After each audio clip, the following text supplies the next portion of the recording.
Right. ये visible है ना सबको, मतलब इससे ज़्यादा जूम करने की ज़रूरत है क्या इसको? नहीं, विजिबल है। अच्छा।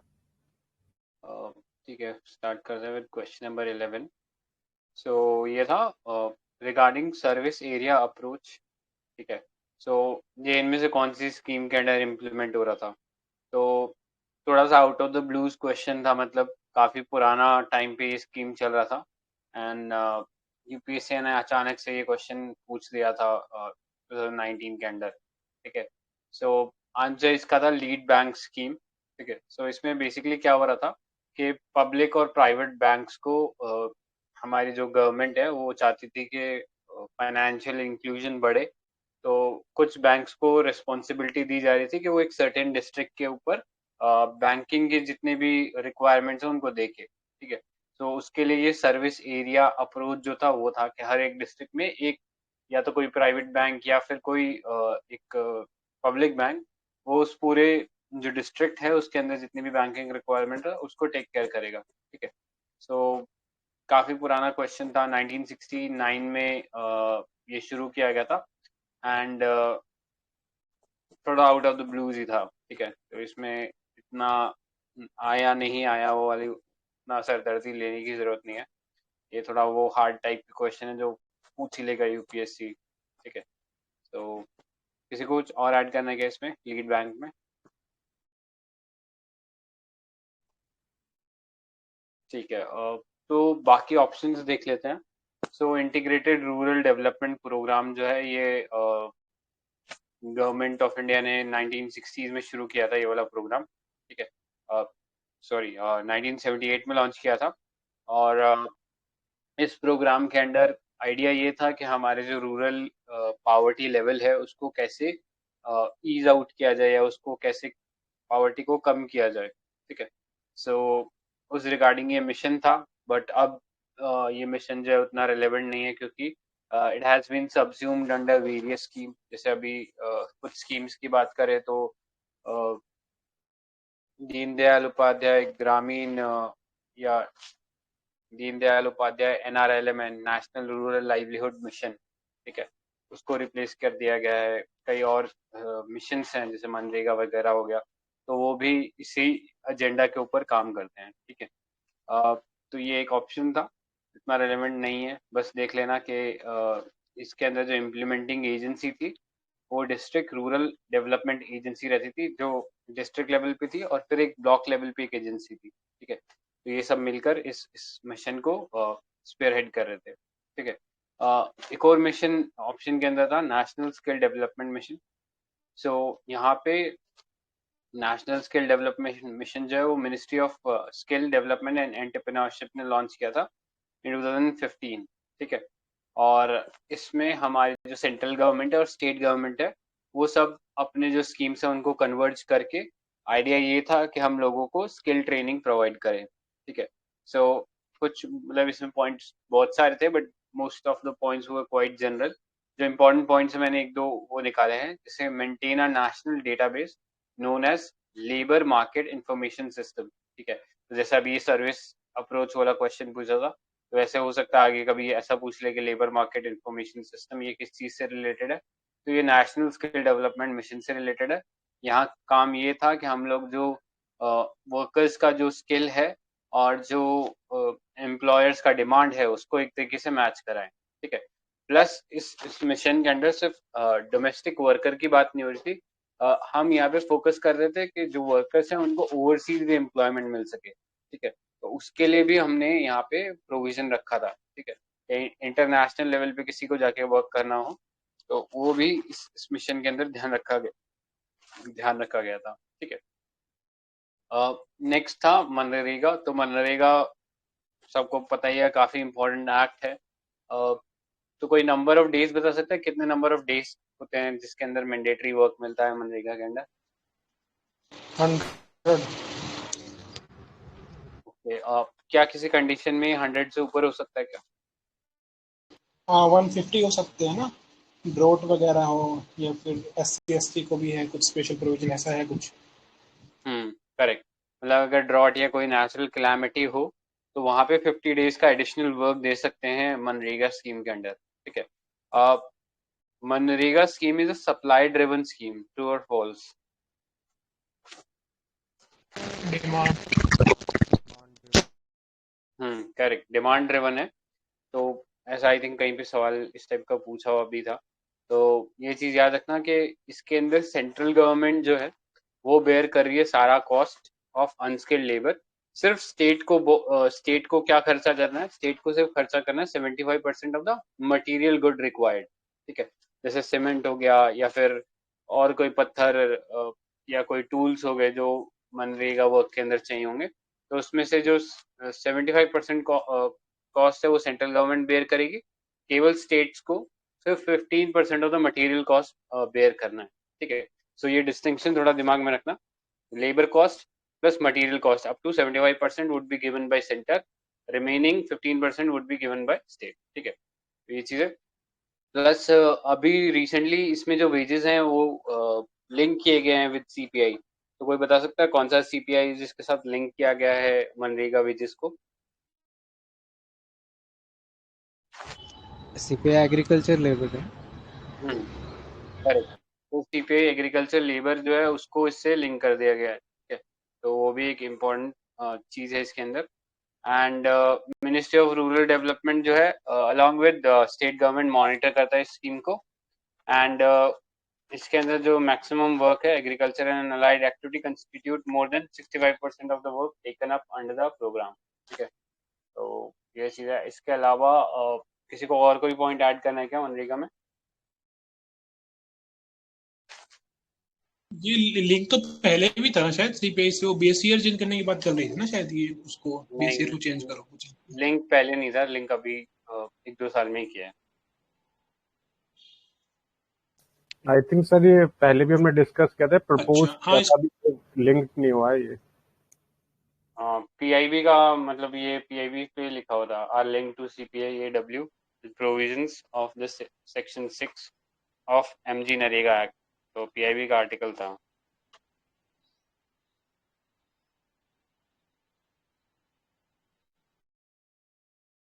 ठीक है। किसी को ऐड करना तो कर देना। तो प्रीवियस ईयर क्वेश्चन में देख रहे हैं तो एमजी नरेगा पे एक क्वेश्चन पूछा हुआ है, तो ये देख लो। Who among the following are eligible to be benefit from MG Narega Act?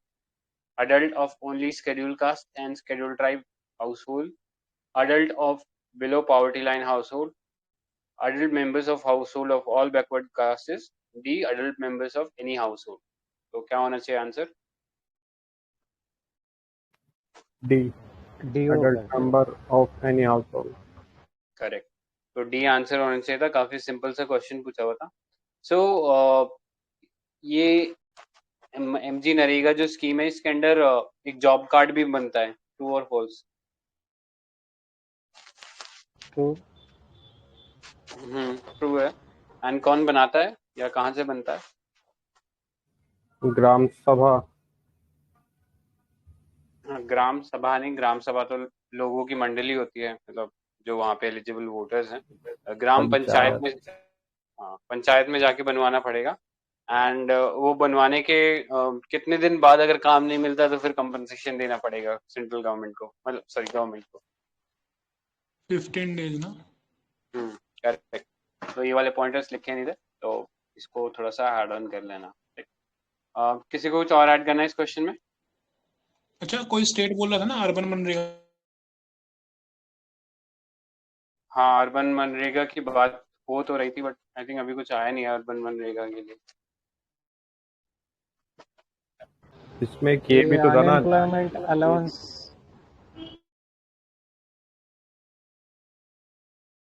हाँ, एक एक करके बोलो। नहीं पहले जो भी बोल रहा था वो कंप्लीट कर ले, मेरा अलग पॉइंट था थोड़ा। नहीं मेरा अलग पॉइंट था, आप कंटिन्यू कर लो। मैं ये पूछ रहा था जो लीड बैंक स्कीम थी इसको कौन इम्प्लीमेंट करता है? आरबीआई। हाँ तो ये आरबीआई के अंडर है। ठीक है। तो आरबीआई ने फिर नेक्स्ट ईयर देखो 19 में क्वेश्चन पूछा था, देन 20 में किसान क्रेडिट कार्ड पूछा था, वो भी आरबीआई ने इम्प्लीमेंट किया था। तो ये क्वेश्चन इनडायरेक्टली अपना आरबीआई से लिंक्ड है।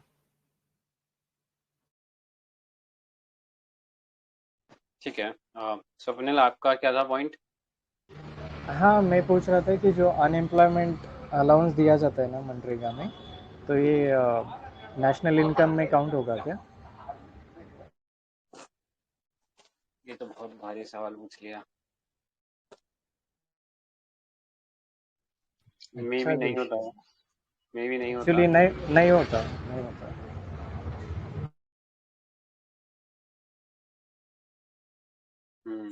राइट। ठीक है। क्यों नहीं होता? Actually I think national income में ना, मैं मतलब एक बार श्योर करके बता दूंगा, लेकिन वहाँ पे जो ऐसे एसेट वगैरह जहाँ पे क्रिएशन होता है वही नेशनल इनकम में काउंट होता है। वो लैंड लेबर और समथिंग ऐसा कुछ होता है, उससे रिलेटेड होता है, वो वहाँ से क्रिएट होगा तो नेशनल इनकम में आएगा। एक बार मैं श्योर करके बता देता हूँ इसमें।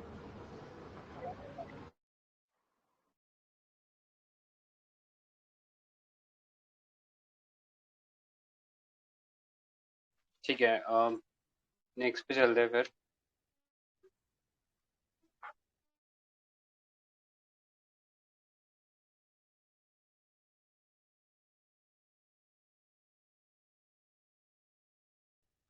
राइट, सो नेक्स्ट क्वेश्चन पे चलते हैं। क्वेश्चन नंबर 12 था, with reference to management of minor minerals in India. ठीक है।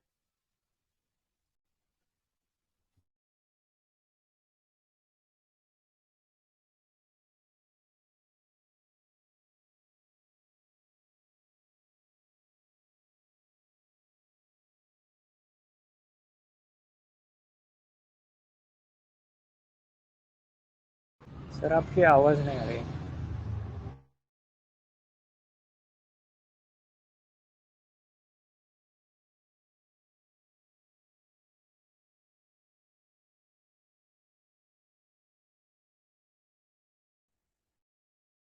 आई सॉरी गाइस, वापस कंटिन्यू करते हैं। क्वेश्चन नंबर 12, तो with reference to minor minerals in India.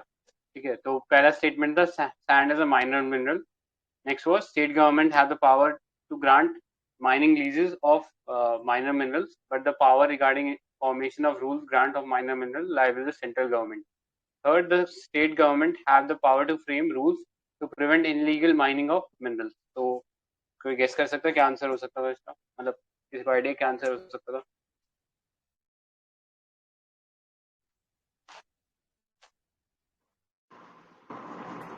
I think D होना चाहिए। तो 2 वाला जो था वो नहीं होना चाहिए, क्योंकि जो सेंट्रल गवर्नमेंट है उस वो सॉरी स्टेट गवर्नमेंट है, उसी के पास रूल्स रहते हैं रिगार्डिंग माइनर मिनरल। ठीक है, तो उस सेंस में इसको एलिमिनेट कर सकते थे, तो 1 एंड 3 इसका आंसर होना चाहिए था, एक। ठीक है, तो सेक्शन 15। हाँ, तो सेक्शन 15 है एमएमडीआर एक्ट का, empower state government to frame rules regarding grant of quarry leases, mining leases और other concessions in respect of minor minerals. ठीक है, तो accordingly all state governments and communities have frame their own rules. तो उस sense में second वाला गलत हो जा रहा था एंड 1 एंड 3 करेक्ट था। ठीक है, तो ये एमएमडीआर एक्ट जो है ये काफी न्यूज में है पिछले 2-3 सालों से लगातार। जैसे अभी कैप्टिव माइनिंग के प्रोविजन जो थे वो हटा दिए थे गवर्नमेंट ने। ठीक है, और इसके अंदर रिसेंटली हमने जो पीटी 365 है इकोनॉमी का, उसमें भी ये देखा था कि जो एक फंड था डिस्ट्रिक्ट मिनरल फाउंडेशन फंड करके, उसको सेंट्रल गवर्नमेंट ने अपने अंडर ले लिया है। ठीक है, तो इसलिए काफी न्यूज में है ये पूरा एक्ट, तो एक बार देख लेते हैं। तो इस एक्ट के अंदर minor mineral are one which the central government may by notification in the official gazette declare to be minor mineral। मतलब एक्ट के अंदर कोई डेफिनेशन नहीं है कि किसको माइनर मिनरल कंसीडर करेंगे। एक्ट के अंदर बस इतना बोला गया है कि जो मर्जी सेंट्रल गवर्नमेंट की वो चाहेगी उस हिसाब से वो एक ऑफिशियल गैजेट में नाम उस माइनर मिनरल का निकाल देगी and then that mineral would be considered as minor mineral. ठीक है, तो ऐसा कोई वो हार्डकोर डेफिनेशन नहीं है कि किसको माइनर मिनरल कंसीडर करेंगे। ठीक है, लेकिन इस पर्पस इस एक्ट में ये चीज ध्यान में रखना है कि जो वर्ड मिनरल है ये सारे मिनरल्स को इंक्लूड करता है except oil and natural gas, ठीक है। ऑल्दो हम लोग जब ज्योग्राफी पढ़ते हैं तो मिनरल के अंदर ऑयल को कंसीडर करते हैं, बस बट इस एक्ट के अंदर ऑयल और नेचुरल गैस जो है it's not part of mineral, ठीक है। इसके अंदर फिर शेड्यूल है, तो जो मेजर मिनरल्स है वो फर्स्ट शेड्यूल के अंदर मेंशन्ड है इस एक्ट के, और जो माइनर मिनरल्स हैं दोज आर बेसिकली जो मेजर मिनरल नहीं है वो फिर सारे के सारे माइनर मिनरल डिक्लेयर हो जाते हैं इसमें, ठीक है। और ये हमने पढ़ लिया, स्टेट गवर्नमेंट के पास पावर है to frame rules regarding these minerals, ठीक है।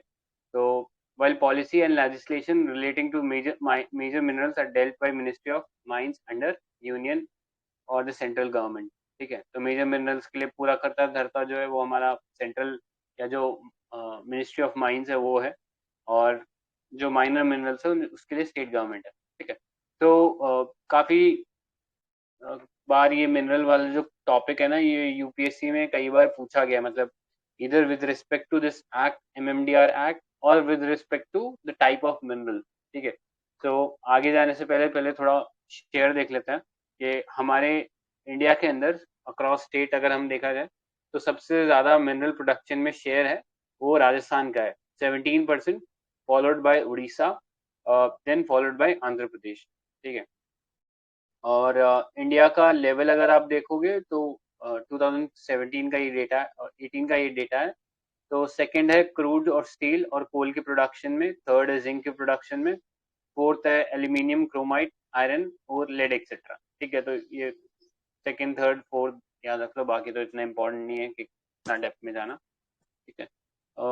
नेक्स्ट अभी ये डिस्ट्रिक्ट मिनरल फाउंडेशन यूज में था, तो ये देख लेते पहले है क्या। तो ये एक फंड है जो कि एक बेनिफिट शेयरिंग मॉडल के ऊपर बनाया गया है, क्योंकि जहाँ पे भी एरियाज में माइनिंग होती है उसकी वजह से जो माइक्रो पार्टिकल्स हैं सिलिकॉन बेस्ड वो लंग्स में जमा हो जाते हैं ऐसे वर्कर्स के या फिर उनके सराउंडिंग एरियाज में। तो कई बार न्यूज़पेपर में आर्टिकल्स भी आए हैं कि जो लोग ऐसे एरियाज में माइंस के अंदर वर्क कर रहे थे धीरे धीरे उनको सबको एक ही बीमारी से उन सबकी डेथ हो गई, ठीक है। तो सिलिकोसिस एक बीमारी होती है जिसके अंदर वो सिलिकॉन के पार्टिकल जो है वो लंग्स में जमा होकर रेस्पिरेटरी प्रॉब्लम क्रिएट कर देते हैं, slowly it leads to death, ठीक है। तो ऐसे एरियाज को जो माइनिंग एक्टिविटी से जो हार्म हो रहा है उससे बचाने के लिए ये फंड रखा गया है, ठीक है। तो it is set up as a non profit fund in all mining districts of India, and इसका ऑब्जेक्टिव है कि हम लोग इंटरेस्ट या बेनिफिट के लिए काम करें of those people who are affected by the mining activity in those areas, ठीक है। सो ये एक एक्ट के अंदर मैंडेटेड है which is this MMDR act, ठीक है। उसके अंदर ये मैंडेटेड है, एंड इसमें कंट्रीब्यूशन कहाँ से आएगा, तो जितने भी माइनर्स हैं मतलब जिन्होंने लीज लेके वहां पे माइनिंग कर रहे हैं उन लोगों को इसमें पैसा जमा करना पड़ेगा, ठीक है। So in 2015 government align DMF with प्रधानमंत्री खनिज क्षेत्र कल्याण योजना, जिसके अंदर 60% जो फंड है वो प्रायोरिटी एरियाज के अंदर लगाना है। तो प्रायोरिटी एरियाज क्या है, drinking water, environment preservation, pollution control, skill development, welfare of women, children and aged people. बाकी जो 40% है वो फिर इंफ्रास्ट्रक्चर एक्टिविटीज के लिए लगा सकते हैं, like road, physical infrastructure, irrigation, watershed development etcetera, ठीक है। अभी जब कोरोना जब शुरू हुआ था, कोविड-19 शुरू हुआ था, तब गवर्नमेंट ने ये भी बोल दिया था कि डिस्ट्रिक्ट मिनरल फाउंडेशन फंड जो है इसमें से जो डिस्ट्रिक्ट कलेक्टर है वो पैसा निकाल कर कोरोना एक्टिविटीज है उसमें भी पैसे लगा सकता है। तो उस टाइम भी ये जो फंड है ये न्यूज में था, ठीक है।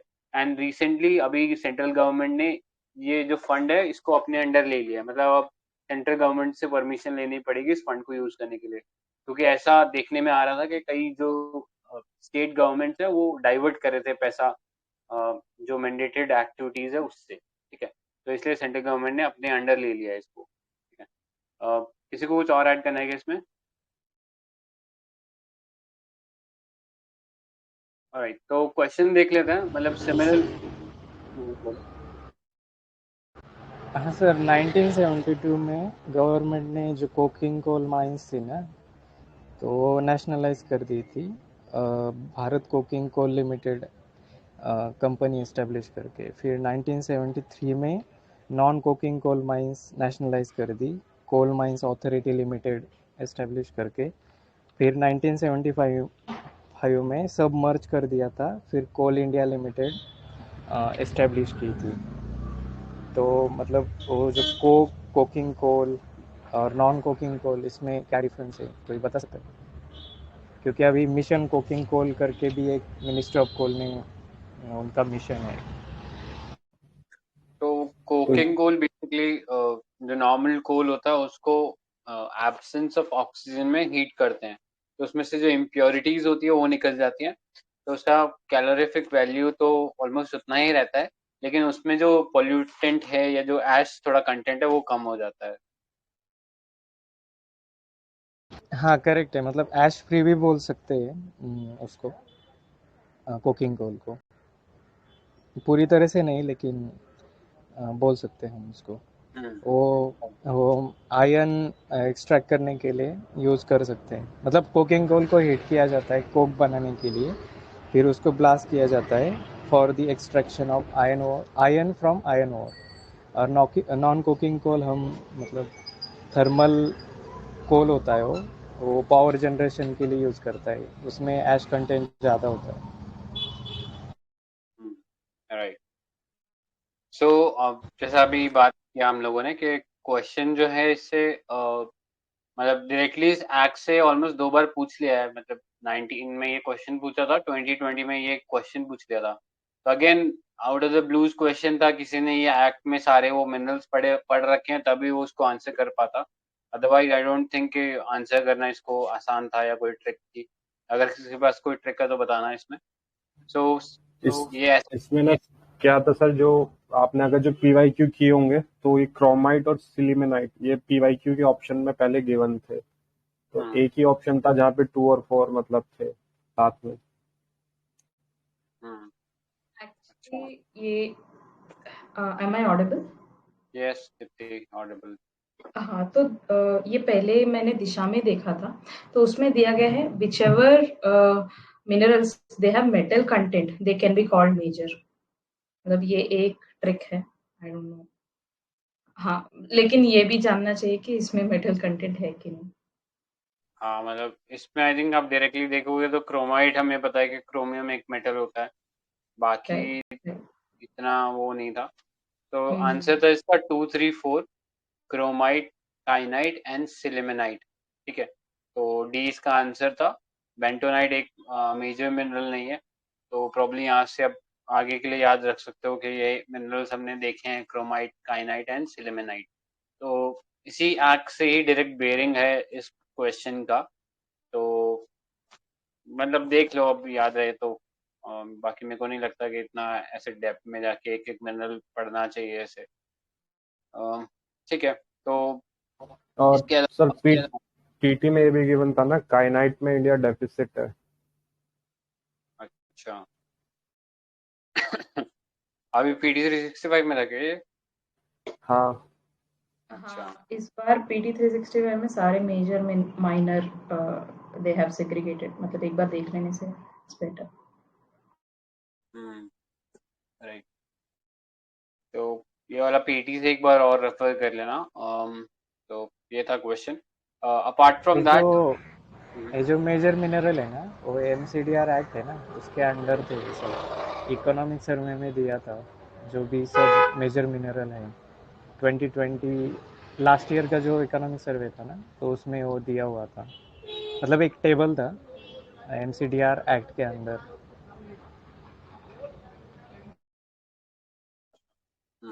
ठीक है, जनरल एक बार बेंटोनाइट के बारे में, लाइक बेंटोनाइट जो क्लेज वगैरह हम लोग फेस पे यूज करते हैं ना, जैसे जो कॉस्मेटिक प्रोडक्ट्स रहते हैं नेचुरल वाले, उसके इंग्रेडिएंट्स में लिखा रहता है बेंटोनाइट, तो अगर कोई यूज करता होगा तो शायद वो गेस कर सकता था।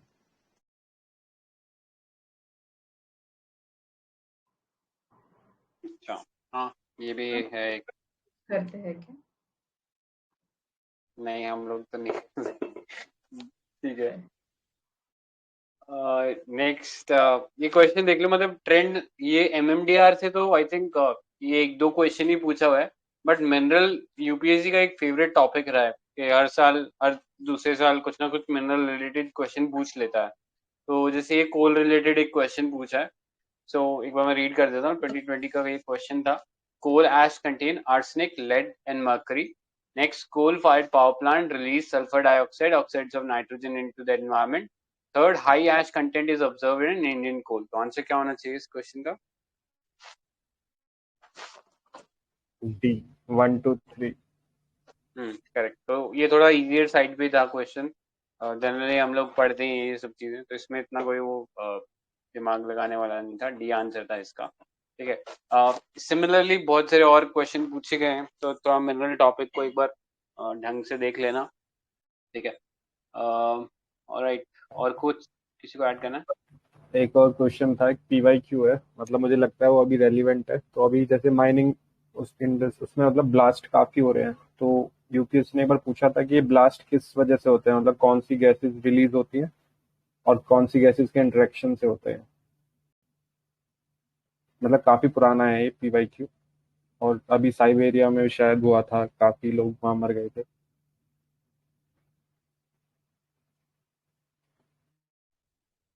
मीथेन है क्या? हाँ, और कौन सी गैस से इंटरेक्शन के बाद होता है? ऑक्सीजन। राइट। तो हम्म ऑक्सीजन की वजह से। हम्म, ठीक है। ऑलराइट, किसी को कुछ और ऐड करना है क्या इस पूरे क्वेश्चन के अंदर? ठीक है, नेक्स्ट पे चलते हैं फिर। Question number 13। तो इसके अंदर क्वेश्चन में बेसिकली इकोनॉमिक्स से रिलेटेड ये क्वेश्चन था। सो क्वेश्चन का स्टेटमेंट फर्स्ट था, most of India external debt is owed by government entities. Next, all India's external debt is denominated in US dollars. तो अभी कोई अटेम्प्ट करना चाहेगा, क्या आंसर होना चाहिए था इसमें? इसका D, neither one nor two. Correct. तो जैसे सेकंड स्टेटमेंट में देखोगे तो all of India's external debt बोल दिया, मतलब सारा का ही सारा इंडिया का। तो ये थोड़ा सा एक्सट्रीम स्टेटमेंट हो गया, तो एक तरीके से रेड फ्लैग आ जाना चाहिए था यहाँ पे। तो सेकंड गलत है एंड फर्स्ट भी गलत है। तो फर्स्ट के लिए सही स्टेटमेंट क्या होता, अगर सही स्टेटमेंट लिखना होता? यहाँ पे होता है ये ECB, एक्सटर्नल कमर्शियल बोरोइंग्स में ज्यादा है। करेक्ट। तो एक्सटर्नल कमर्शियल बोरिंग में ज्यादा है, तो ये तब भी ट्रू था एंड ये आज भी ट्रू है। ठीक है। सो ये थोड़ा सा ये देख लेना, लाइबिलिटीज क्या क्या रही हैं गवर्नमेंट के लिए। ठीक है। सो अगर ये लास्ट 5 इयर्स का ट्रेंड अगर आप देखोगे, तो आप ये पाओगे कि मतलब कंसिस्टेंट कोई चीज इसके अंदर देखने को नहीं मिल रही है, एक्सेप्ट हमारा जो पब्लिक डेट है वो कंसिस्टेंटली इंक्रीज हुआ है। ठीक है, पिछले 5 सालों में। ठीक है। तो वो 5 सालों का पीरियड थोड़ा सा दिमाग में रखना जब भी इस टाइप का क्वेश्चन आए। एक्सटर्नल डेट में जो ट्रेंड है इट्स नॉट वेरी कंसिस्टेंट। जैसे अगर आप यहाँ पे देखोगे तो आप पाओगे कि हाँ, नहीं, यहाँ पे भी कंसिस्टेंट ही है। एक्सटर्नल डेट भी हमारा कॉरस्पॉन्डिंगली कंसिस्टेंटली इंक्रीज ही हुआ है पिछले 5 सालों में। तो वो एक ट्रेंड हम लोग यहाँ पे भी नोटिस कर सकते हैं। सिमिलरली इंटरनल जो इंटरनल डेट है वो भी कंसिस्टेंटली इंक्रीज किया है। ठीक है। और तो क्या है, बाकी तो ठीक है। नहीं, इसमें अभी ये जो रिसेंट इकोनॉमिक सर्वे था वहाँ से ये डेटा लिया है। सो क्यूमुलेटिव एक्सटर्नल डेट मतलब वो यूपीएससी ये नहीं पूछेगा कि बताओ कि कितना डेट ले रखा है इंडिया ने। तो वो ऐसा सवाल नहीं होगा, बट वो न्यू परसेंटेज वाइज थोड़ा सा ऐसा पूछ सकता है कि यार वो 20% है कि अबव है, बिलो है, उस हिसाब से थोड़ा देख लेना। So first is cumulative external debt. So at the end of September 2021, India's external debt was placed at 590 billion US dollars, which is roughly 20% of the GDP. ठीक है। नेक्स्ट, कंपोजिशन ऑफ डेट की बात करें तो non sovereign date यानी जो government ने नहीं लिया है जो डेट, वो 16% है जीडीपी का। और जो सॉवरेन डेट है यानी जो गवर्नमेंट ने डेट लिया है वो 4% है जीडीपी का। ठीक है। तो इससे वो जो फर्स्ट स्टेटमेंट था वो भी आंसर हो रहा है कि गवर्नमेंट ने डेट नहीं लिया सबसे ज्यादा, हमारे यहाँ जो कमर्शियल एंटिटीज हैं उन्होंने सबसे ज्यादा डेट लिया हुआ है। ठीक है। और कंपोनेंट्स की बात करें तो external commercial borrowings account for 36% of the external debt remains the largest source of external debt followed by NRI deposit. ठीक है, तो नेक्स्ट इन लाइन इसमें NRIs के डिपॉजिट आते हैं.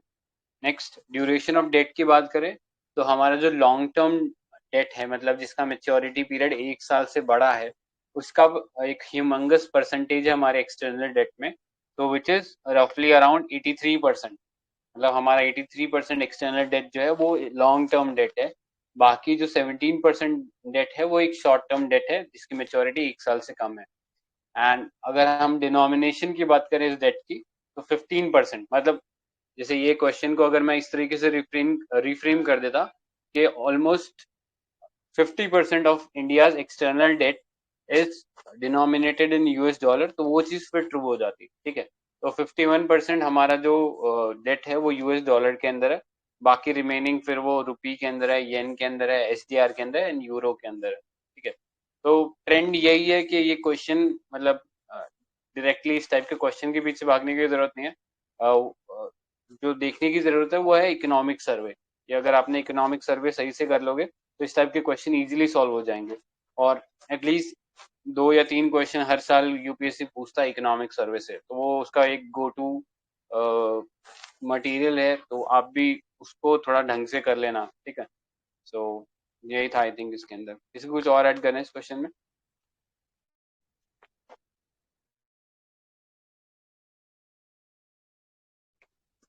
ऑलराइट, ठीक है, नेक्स्ट पे चलते हैं. Question number 14. तो थोड़ा अकाउंटिंग से रिलेटेड ये क्वेश्चन था कि which of the following is not included in the asset of a commercial bank in India. ठीक है, तो ऑप्शन क्या क्या दे रखे थे? Advances, deposits, investment, money at call and short notice. ठीक है, सो यहाँ पे आंसर जो था नॉट एसेट की बात हो रही थी, तो नॉट एसेट जो है वो डिपॉजिट्स होगा. ठीक है, क्योंकि डिपॉजिट एसेट नहीं होता, वो लायबिलिटी होता है, क्योंकि जो जनरल पब्लिक है उसने वो पैसा बैंक को दिया है. ठीक है, और वो बैंक जो उस पैसे को यूज कर रहा है, तो कहीं ना कहीं बैंक के लिए वो पैसा जो लायबिलिटी है, यानी कभी भी जो डिपॉजिटर है वो आके पैसा मांग सकता है. ठीक है, तो वो लायबिलिटी है इसीलिए देना पड़ेगा, एसेट है तो नहीं देना पड़ता.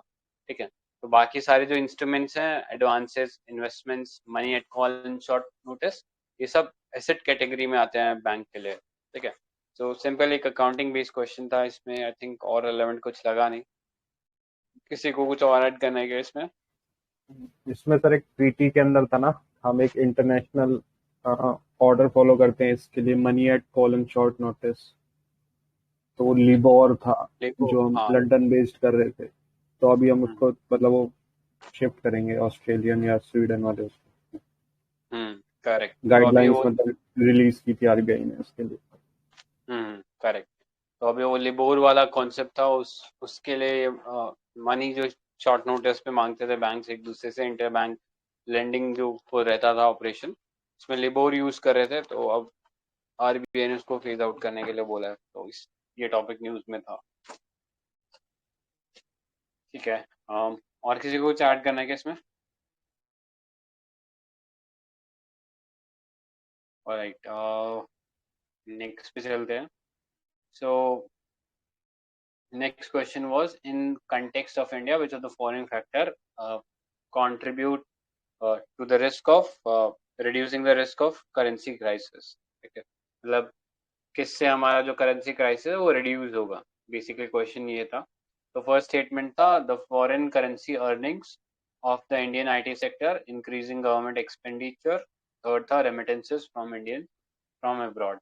तो अटेम्प्ट कर सकते हो क्या क्या आंसर होना चाहिए इसके लिए? D 1 and 3. करेक्ट. तो कंसेप्चुअल क्वेश्चन था, इस टाइप के कंसेप्चुअल क्वेश्चन वो हर साल पूछता ही रहता है. ठीक है, तो बेसिक अंडरस्टैंडिंग है तो आई थिंक इजीली सॉल्व हो जाएगा ये वाला क्वेश्चन.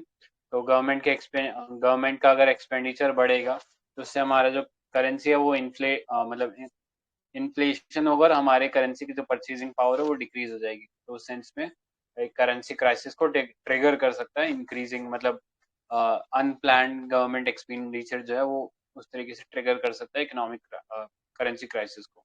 ठीक है, सो इसमें आई थिंक और तो कुछ इम्पोर्टेंट नहीं था. ठीक है, तो इतना ही था फैक्ट कंसेप्चुअल क्वेश्चन था। किसी को कुछ और ऐड करना है क्या इस क्वेश्चन में?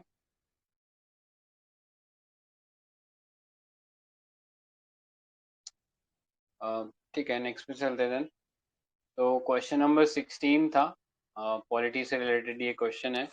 तो इसमें भी था कि which of the following suggested that the governor should be an eminent person from outside the state and should be detached should be a detached figure without intense political links and should not take part in politics in recent past।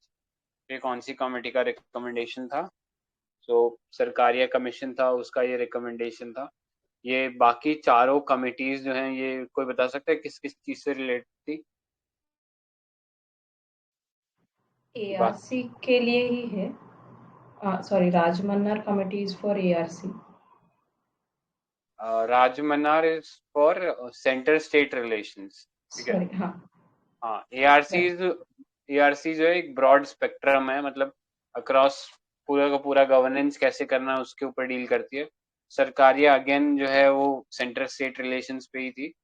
National commission to review the working of constitution, तो ये अटल बिहारी वाजपेयी के under ये commission बना था। And इसका work था कि जो हमारा कॉन्स्टिट्यूशन है उसको एक एक तरीके से रीवैल्युएट करना है कि क्या वो अभी मॉडर्न टाइम के अकॉर्डिंग काम कर पा रहा है या नहीं कर पा रहा, एंड सजेस्ट चेंजेस अकॉर्डिंगली। ठीक है, सो इसके बारे में मैंने यहाँ लिख ही दिया कि सरकारिया कमीशन 1983 में बना था। ठीक है, और सेंटर स्टेट रिलेशंस के ऊपर बहुत सारे रिकमेंडेशन दिए थे। मतलब आई थिंक लक्ष्मी खान खोलोगे तो ऑलमोस्ट 1-2 पेजेस में इसके सिर्फ रिकमेंडेशन है। बट एक इम्पॉर्टेंट रिकमेंडेशन इसका ये था कि एक परमानेंट इंटर स्टेट काउंसिल बनाया जाए जो कि सेंटर और स्टेट के जो बीच के डिफरेंसेस हैं उसको रेक्टिफाई करे।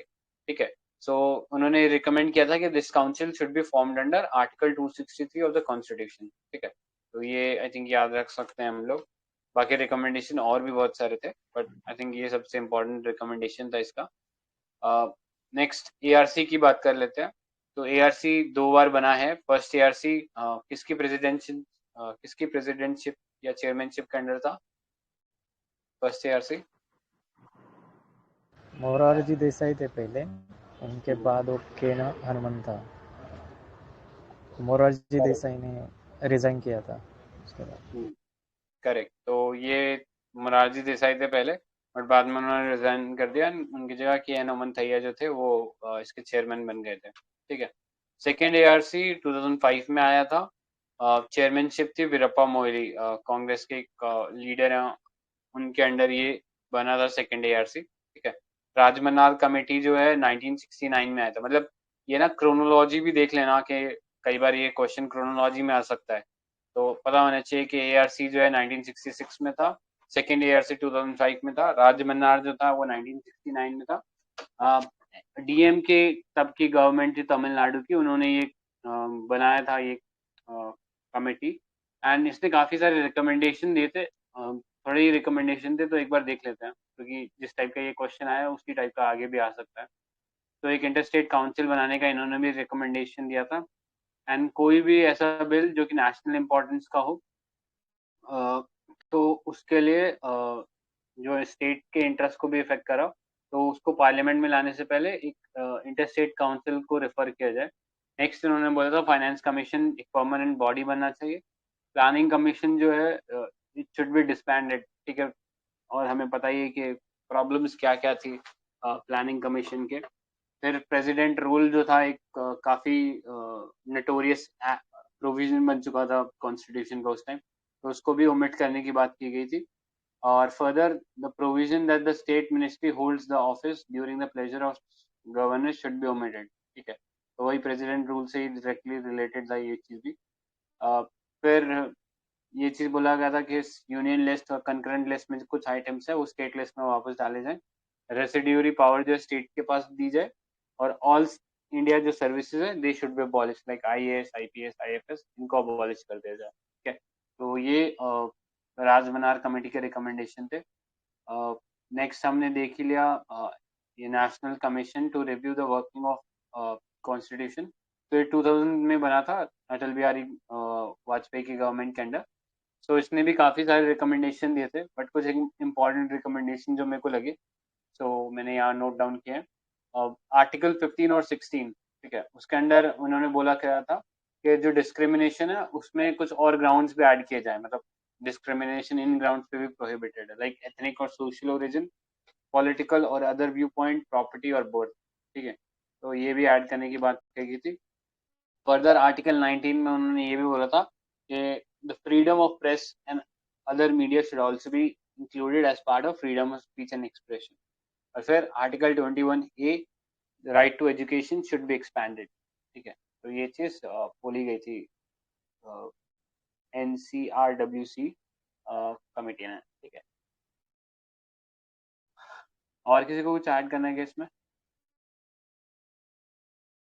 ये जो कमीशंस है ना अलग अलग, इस पे अगर रिकमेंडेशंस पे क्वेश्चन आ सकता है, तो अगर हमें पता होता है सेंटर ने बनाई है कमेटी या स्टेट ने बनाई है, उसके मतलब जो राजमन्नार कमेटी है वो स्टेट ने बनाई है ना, most of the recommendation state के फेवर में है, तो ऐसे करके भी हम एलिमिनेट कर सकते हैं।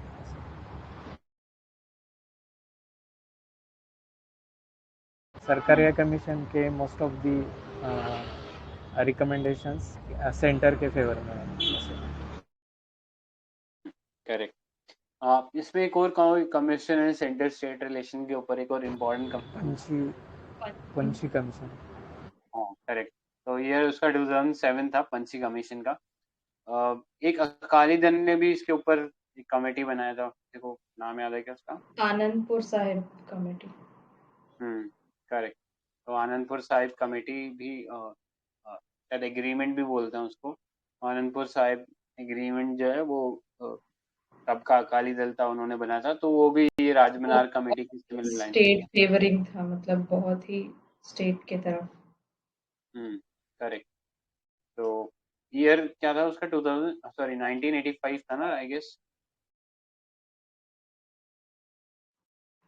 ईयर याद नहीं है। ठीक है, एक बार कोई कंफर्म कर देना उसका ईयर। नेक्स्ट पे चलते हैं, क्वेश्चन नंबर 17 पे। सो इकोनॉमिक्स से रिलेटेड ये क्वेश्चन था। 1973 था वो, आनंदपुर 70, साहिब। ठीक है, तो ये वाला चीज याद रख लेना, आनंदपुर साहिब।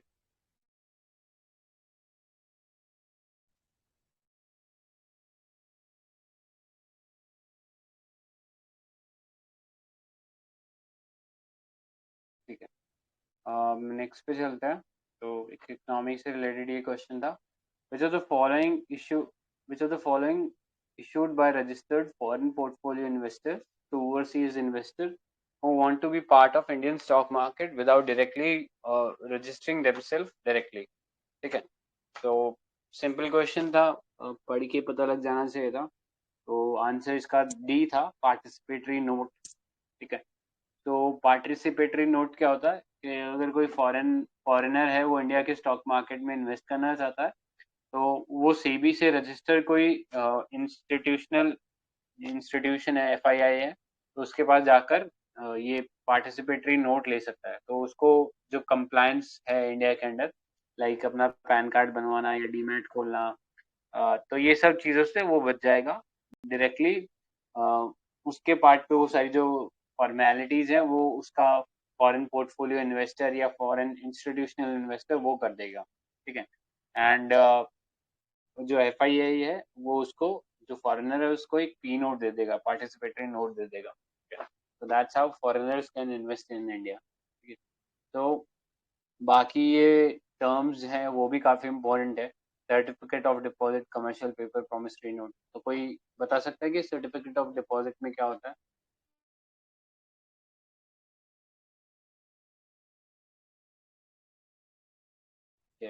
तो certificate of deposit nothing but short term instrument जो कमर्शियल बैंक इशू करते हैं, एंड ये इजीली ट्रांसफरेबल होते हैं from one party to another party, ठीक है।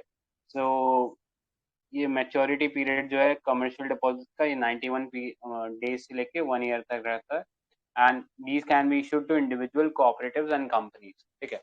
तो अगर आप कोई, सपोज आपकी कोई फर्म है, तो आप बैंक के पास जा सकते हो, उनको बोल सकते हो कि आप उनको एक कमर्शियल एक सर्टिफिकेट ऑफ डिपॉजिट इशू कर दिया जाए, तो मैच्योरिटी के बाद बैंक जो वो पे कर देगा, एंड फिर बैंक उसका जितना भी पैसा है वो आपसे ले लेगा या जिसने भी इशू करा है उससे ले लेगा।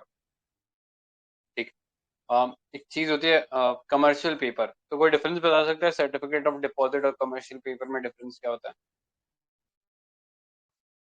Commercial papers are issued by firms, I guess, long term के लिए.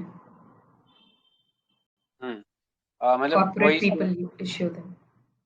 करेक्ट, मतलब सर्टिफिकेट ऑफ डिपॉजिट में हमने देखा था वो बैंक इश्यू कर रहा है, लेकिन कमर्शियल पेपर जो है वो कंपनीज इश्यू करी है, कॉर्पोरेट्स इश्यू कर रहे हैं। ठीक है, तो वो ऐसा याद कर लेना कि कमर्शियल है तो वो कोई कॉर्पोरेट होगा, क्योंकि कई बार कंफ्यूजन हो जाता है कि कमर्शियल में क्या होता है, सर्टिफिकेट में क्या होता है। तो कमर्शियल में जो फर्म्स होती हैं वही इस चीज को इश्यू करती हैं।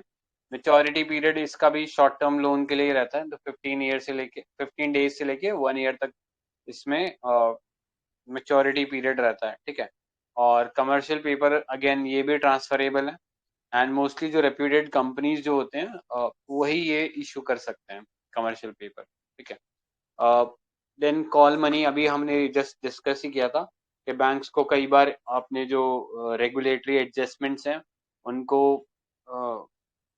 मैच करने के लिए कई बार शॉर्ट टर्म के लिए पैसा चाहिए होता है या ओवरनाइट पैसा चाहिए होता है, तो वो फिर कॉल मनी के थ्रू अरेंज करते हैं, जिसकी रेंज 1 डे से लेके एक फोर्टनाइट तक हो सकती है, एंड यहाँ पे जो रेट चलता है उसे कॉल रेट कहते हैं। ठीक है, लास्टली प्रोमिसरी नोट भी था एक ऑप्शन। तो प्रोमिसरी नोट इज एन मतलब एक तरीके का इंस्ट्रूमेंट होता है जिसके अंदर एक अनकंडीशनल अंडरटेकिंग दिया जाता है बाय द मेकर के एक सर्टेन अमाउंट ऑफ सम हम आपको इस सर्टेन पॉइंट ऑफ टाइम पर देंगे। ठीक है, so in a promissory note there are two parties, maker of the note and the payee. ठीक है, जिसने नोट बनाया है एंड जिसको पैसा मिलेगा। जैसा अगर हम हमारे बैंक नोट की बात करें तो वो भी एक तरीके का प्रोमिसरी नोट है कि गवर्नर ऑफ इंडिया ने बोला है कि इसको हम लोग इतना पैसा देंगे। ठीक है, तो वो चीज़ है। ऑलराइट, किसी को कुछ और ऐड करना है क्या इसमें?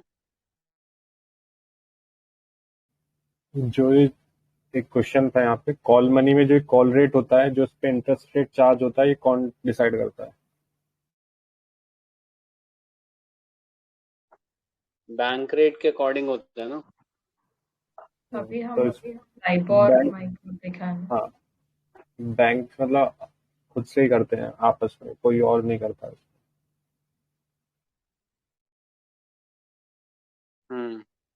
Right.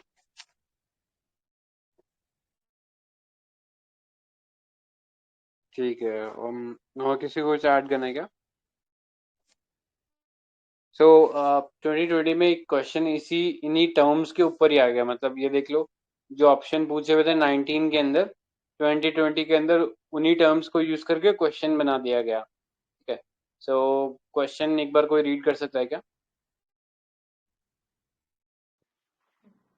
With reference to economy, consider the following statements. Commercial paper is a short-term unsecured promissory note. ये सही है क्या?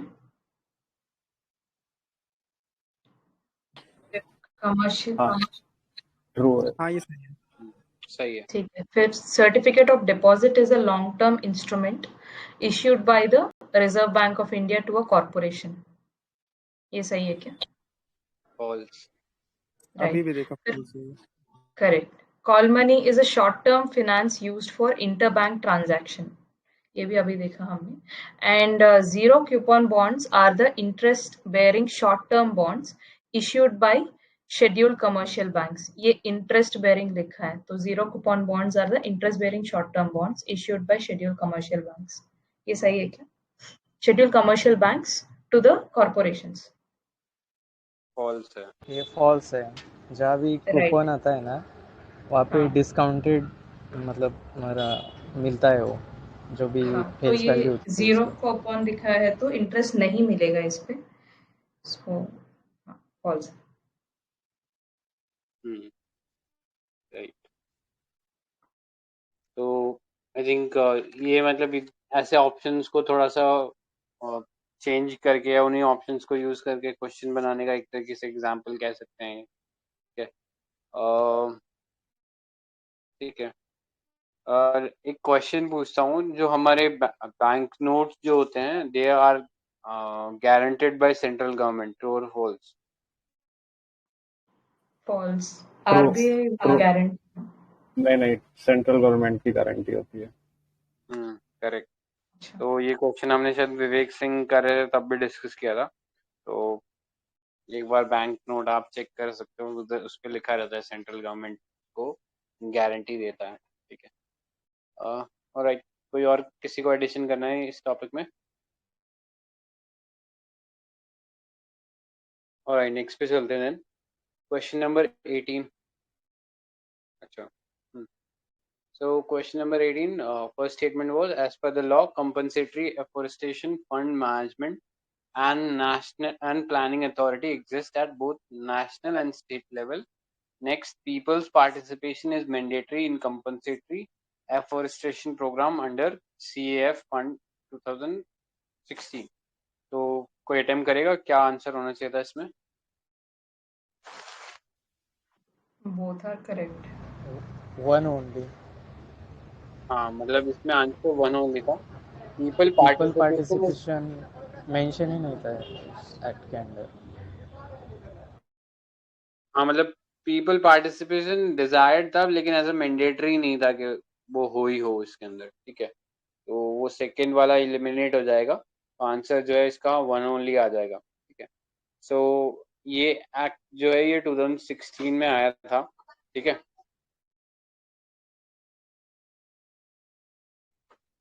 तो 2016 में ये वाला एक्ट आया था, जिसके अंदर ये कैंपा जो अथॉरिटी है उसको बनाया गया था, which is compensatory afforestation fund management and planning authority.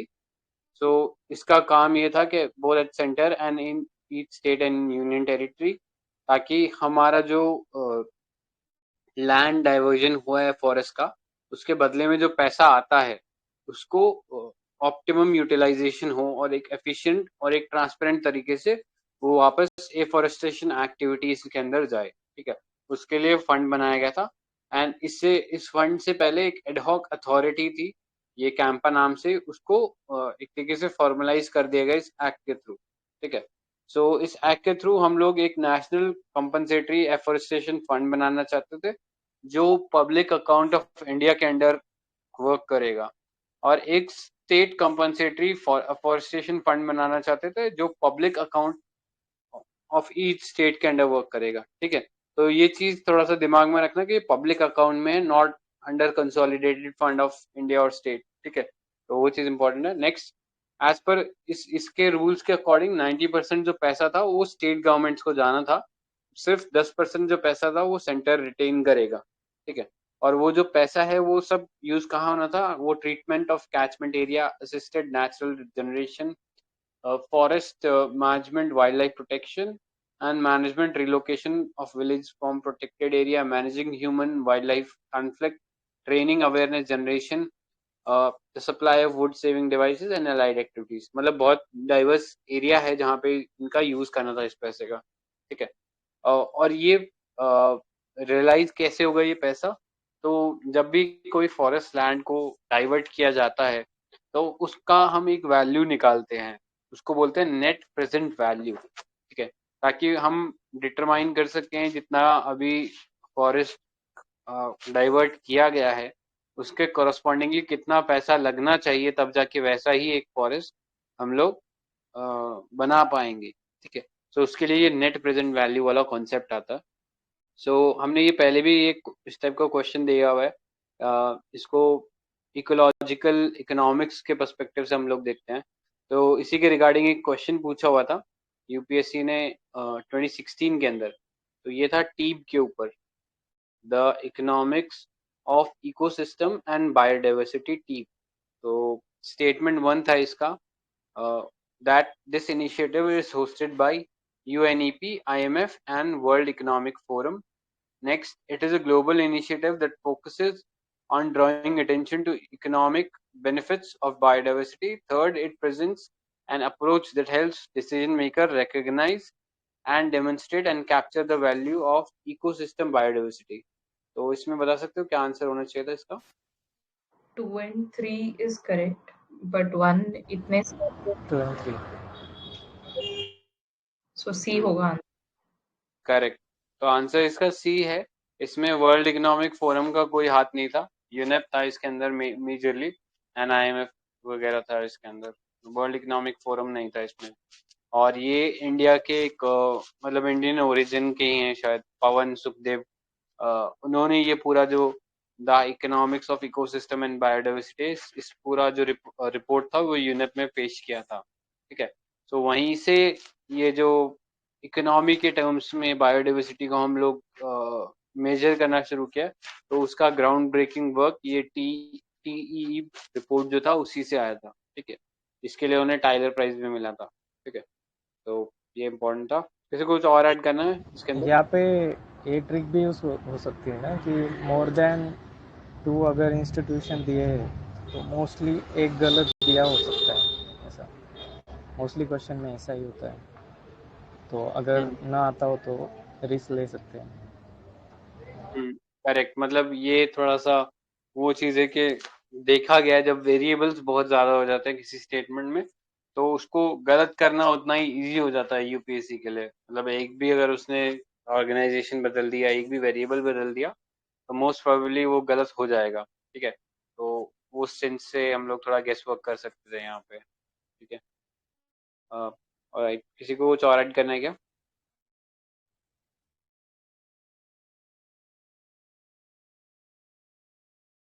Alright, then next question पे चलते हैं.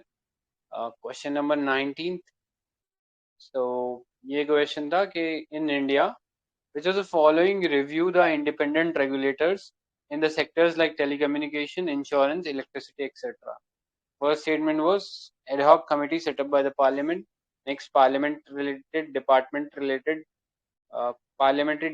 related standing committee, finance commission, financial sector legislative reform commission, and last में नीति आयोग.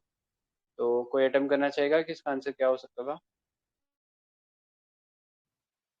तो इजीली हम थर्ड और फिफ्थ Finance वाले कर सकते को, हैं. तो हाँ, right. 1 and 2 आ जाएगा. करेक्ट. मतलब नीति आयोग तो सबने पढ़ ही रखा है कि हाँ यार वो किसी को रेगुलेट करने का काम नहीं करता, तो नीति आयोग आप इसमें से हटा सकते हो.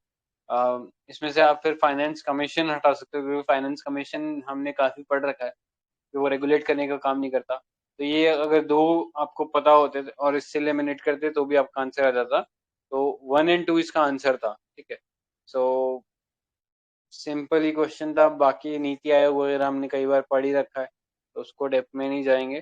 Financial sector legislative reform commission जो है एक लिमिटेड पीरियड के लिए सेटअप करी गई थी under justice BN Srikrishna chairmanship. ठीक है. तो इसका मैंडेट कोई रेगुलेटर का काम करना नहीं था. ठीक है. तो यही था आई थिंक इम्पोर्टेंट इसमें. हाँ. सो सिंस ऑप्शंस इसके डिपार्टमेंटल रिलेटेड स्टैंडिंग कमेटी से थे, सो इसके अंदर पता होना चाहिए कि 24 departmental related standing 24 departmental related standing committee है, और हर डिपार्टमेंटल स्टैंडिंग कमेटी के अंदर 31 मेंबर्स होते हैं. ये 24 जो डिपार्टमेंटल रिलेटेड स्टैंडिंग कमेटी है, इनके अंदर 21 मेंबर्स जो होते हैं वो लोकसभा से होते हैं, एंड 10 जो लोग होते हैं वो राज्यसभा से होते हैं. ठीक है. सो एक क्वेश्चन मैं पूछता हूँ, ट्रू और फॉल्स बताना, कि these departmental related committees are headed by members of Lok Sabha. True or false?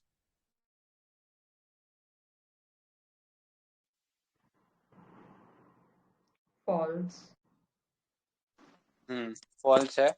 क्योंकि कुछ कमिटीज इसके कुछ डिपार्टमेंटल कमिटीज हैं वो राज्यसभा के अंडर भी आती हैं. ठीक है.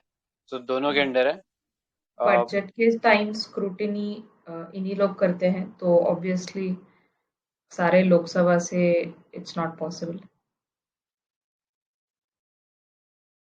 करेक्ट. सो इसके अंदर तो आई थिंक इतना ही इम्पोर्टेंट है. नेक्स्ट फाइनेंस कमीशन है. तो आर्टिकल कोई बता सकता है क्या फाइनेंस कमीशन का क्या है? 280. 280. करेक्ट। तो आर्टिकल 280 के अंडर जो प्रेसिडेंट है ही appoints finance commission every 5 year और सूनर। ठीक।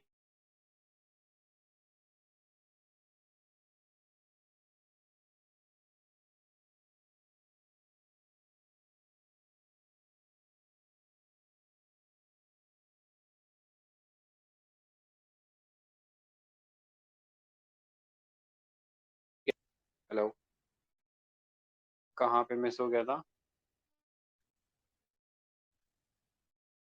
फाइनेंस कमीशन के बारे में आर्टिकल के बाद कुछ आवाज़ ही नहीं है। अच्छा, सॉरी। ठीक है। तो फाइनेंस कमीशन में मेंबर्स की अगर हम बात करें तो चेयरमैन जो है ही should be selected from among persons जिन्हें एक अच्छा पब्लिक अफेयर्स में एक्सपीरियंस है। नेक्स्ट, बाकी मेंबर्स की बात करें तो एक मेंबर जो है ही should be qualified to be appointed as जज ऑफ अ हाई कोर्ट। ठीक है। Next, the other person should have a special knowledge in finance and accounts of government.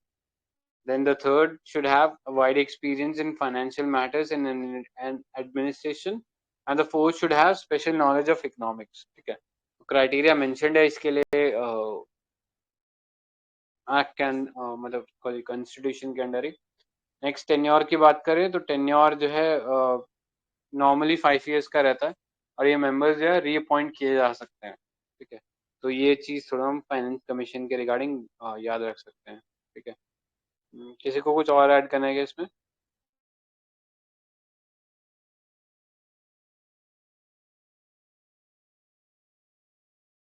Alright, then next पे चलते हैं। Question number 20।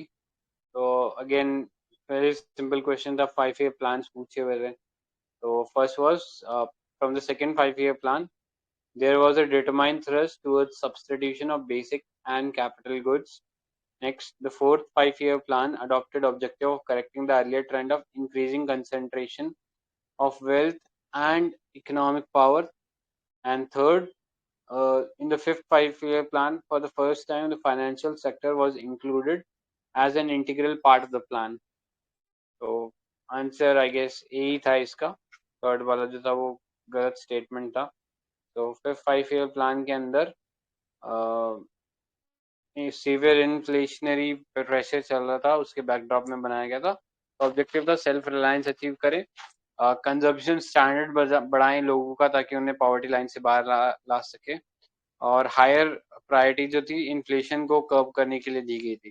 फाइनेंशियल सेक्टर पे as such कोई important emphasis नहीं दिया गया था इस एक्ट के अंडर, पर इस 5 year प्लान के अंडर। ठीक है। तो एक डॉक्यूमेंट है, मैंने आई थिंक ग्रुप में नहीं डाला है, बट मैं ग्रुप में शेयर कर दूंगा। बाईजूस का एक डॉक्यूमेंट है जहाँ पे सारे 5 year प्लान एक्सप्लेन करे हुए हैं। सो एक बार उसको देख लेना आई गेस। हाँ, तो मैं एक बार ये ग्रुप में शेयर कर दूंगा एंड यहाँ पे भी लिंक पर मिल जाएगा आपको डॉक्यूमेंट में भी, एक बार देख लेना। तो सारे 5 year प्लान इसमें लिखे हुए हैं। तो अभी आई थिंक एक एक प्लान पे फोकस करने का अभी टाइम तो नहीं है, अपने हिसाब से आप देख लेना इस डॉक्यूमेंट को। ठीक है। Alright, I am done with my part. Atul sir, आप कर रहे हो क्या अब नेक्स्ट? हाँ सर, मैं कर देता हूँ। कंप्लीट नहीं है, 6-7 क्वेश्चन हो चुके हैं, वो कर देता हूँ मैं।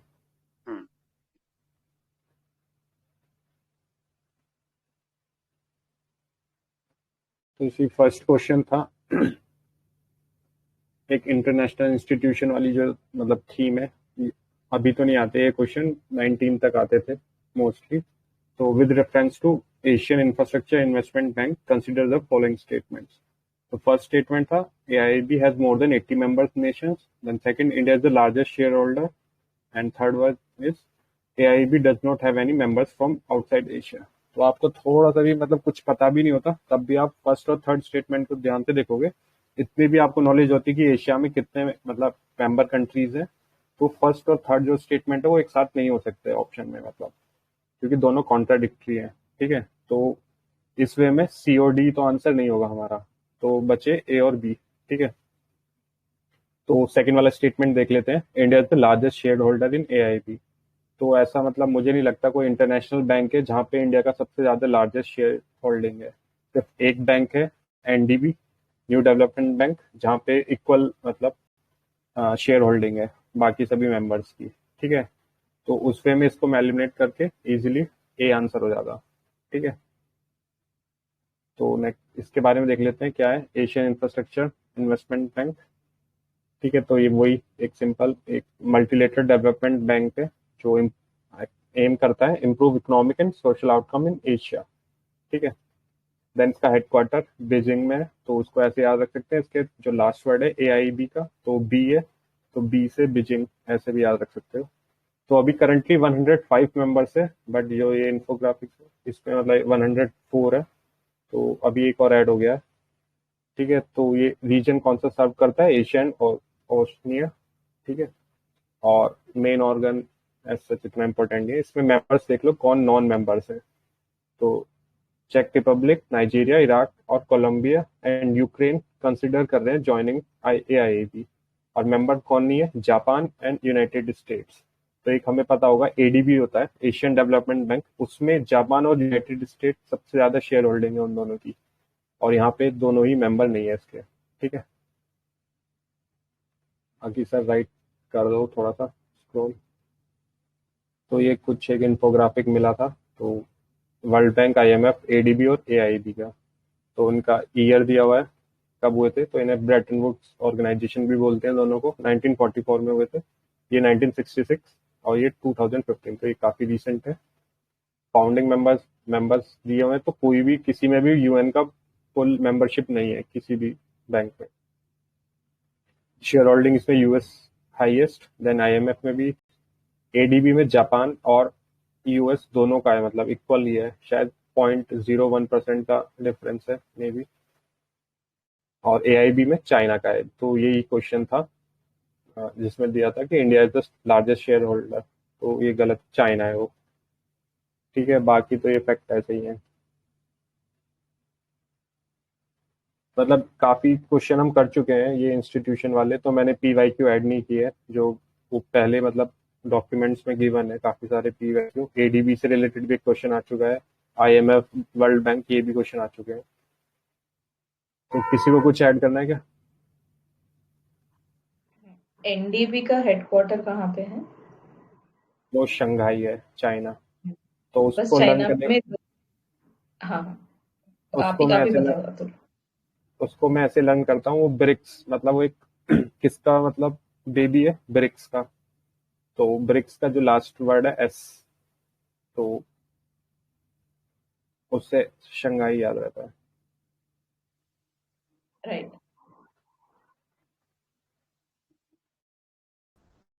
आई थिंक इसमें भी अभी न्यू मेंबर्स ऐड हुए हैं ना NDB में। हाँ, वो ऑलरेडी डिस्कस कर चुके हैं पहले जहाँ ओके पे क्वेश्चन है।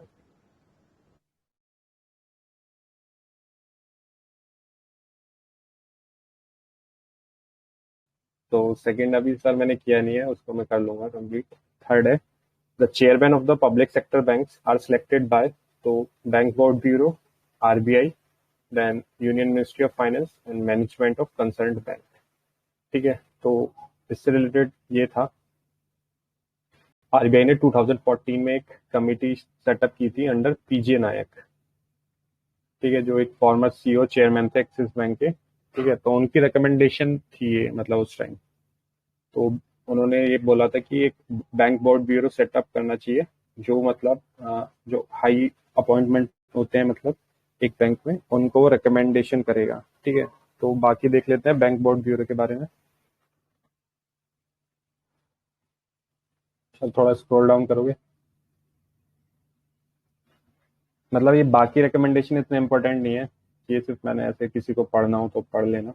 मतलब एक रिवर्स क्वेश्चन भी यहाँ से बन सकता है कि जो बैंक बोर्ड ब्यूरो था वो किस कमिटी के रिकमेंडेशन से बना था, तो मैंने इसलिए सिर्फ ये डाल दिया था PJ नायक कमिटी, ठीक है। तो बैंक बोर्ड ब्यूरो क्या क्या था, एक ऑटोनोमस रिकमेंडरी बॉडी है, ठीक है। तो ये रिकमेंड करता है कि appointment of whole timers as well as non executive chairperson of PSPs and state on financial institution, ठीक है। और ये also advise appointment of insurance company chairman. तो बट ये सिर्फ रिकमेंडरी बॉडी है, इसको मतलब फाइनल डिसीजन कौन लेता है, वो है मिनिस्ट्री ऑफ फाइनेंस। तो मुझे लगता है नेक्स्ट क्वेश्चन या तो इस लाइन पे बन सकता है कि जो बैंक बोर्ड ब्यूरो जो रिकमेंड करता है तो उसके फाइनल डिसीजन कौन लेता है, तो ये भी मतलब एक क्वेश्चन बन सकता है यहाँ से। और in consultation with PM office, ठीक है, और एक पब्लिक अथॉरिटी है अंडर आरटीआई एक्ट, ठीक है। Then advises on corporate governance and sound business practice. तो मुझे लगता है जो यहाँ से क्वेश्चन बन सकते हैं वो 3 टाइप के क्वेश्चन बन सकते हैं। एक तो कमिटी पूछ सकते हैं वो, देन अभी ये बैंक बोर्ड ब्यूरो से पूछा था तो इसको थोड़ा एलिब्रेशन में आ सकता है कि consider the following points about bank board bureau. तो उसमें एक स्टेटमेंट हो सकता है कि जो ये रिकमेंड करता है उसको मतलब मिनिस्ट्री ऑफ कुछ और दूसरी मिनिस्ट्री दे देंगे तो वो मतलब फाइनलाइज करती है उसके डिसीजन, आरबीआई दे सकते हैं वो, ठीक है। और पीजीएनआई कमेटी थी, एंड ये इसका जो ऑफिस है ये अंडर आरटीआई एक्ट है या नहीं है। तो इस टाइप से 2-3 ऑप्शन देके क्वेश्चन यहाँ से भी फ्रेम हो सकता है इन फ्यूचर। बाकी जो इसके ऑप्शंस थे, सर एक ऑप्शन दिखाओगे? तो इसमें आरबीआई था एक ऑप्शन। तो आरबीआई हमने मतलब काफी बार डिस्कस कर चुके हैं। आप मतलब प्रीवियस जो डॉक्यूमेंट्स है उसमें काफी एलोबरेटली मतलब है उसके बारे में discuss. And ministry of finance मैंने ही मतलब 2014 या 15 के पेपर में काफी डिटेल में उसका मतलब डाला हुआ है, तो वो वहां से देख लेना होगा। इसका मुझे कुछ इंपॉर्टेंस लगा नहीं, मैनेजमेंट ऑफ कंसर्न बैंक। तो कुछ ऐड करना चाहेगा कोई?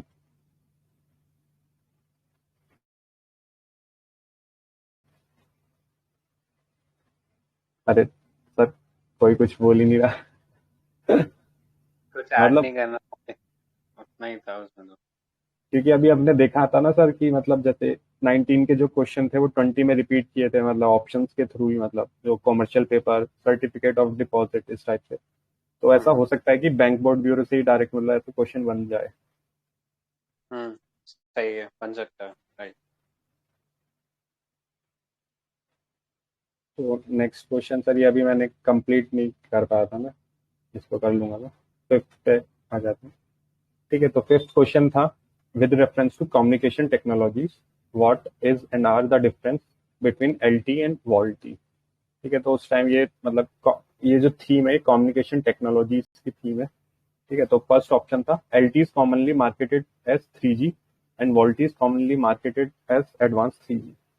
तो ये हमें थोड़ा भी बेसिक पता होता तो एलटी और वोल्टी ये सब 4G से रिलेटेड थे, तो फर्स्ट ऑप्शन तो ऐसे एलिमिनेट कर सकते थे। देन सेकंड था LTE is data only technology and VoLTE is voice only technology.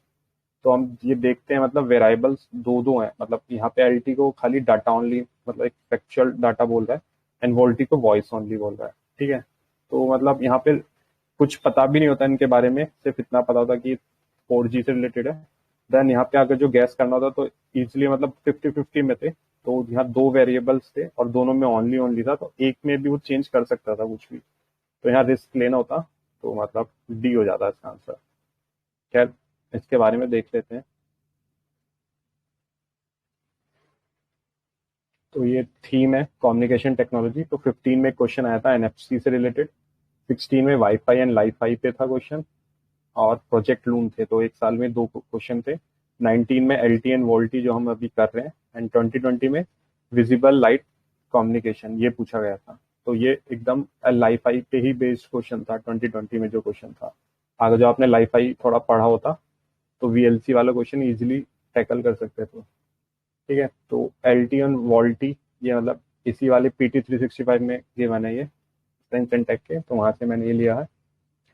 तो वोल्टी क्या होता है, तो एलटी में क्या होता था कि हम जब कॉल कर रहे होते थे, ठीक है, तो कॉल करते करते जो हमारा डेटा होता था वो हमारा स्विच हो जाता था 2G और 3G मतलब उसमें नेटवर्क्स में, ठीक है। तो ये उसकी डिसएडवांटेजेस थी, और उसमें गिवन था कि वो सिर्फ डेटा ओनली था। तो डेटा प्लस कॉलिंग दोनों ऑप्शन होते हैं, बट इसमें डिफरेंस क्या होता है कि जब हम कॉल कर रहे होते हैं तो डेटा हमारा थोड़ा लोअर मतलब उसमें नेटवर्क में चला जाता है 2G और 3G नेटवर्क में।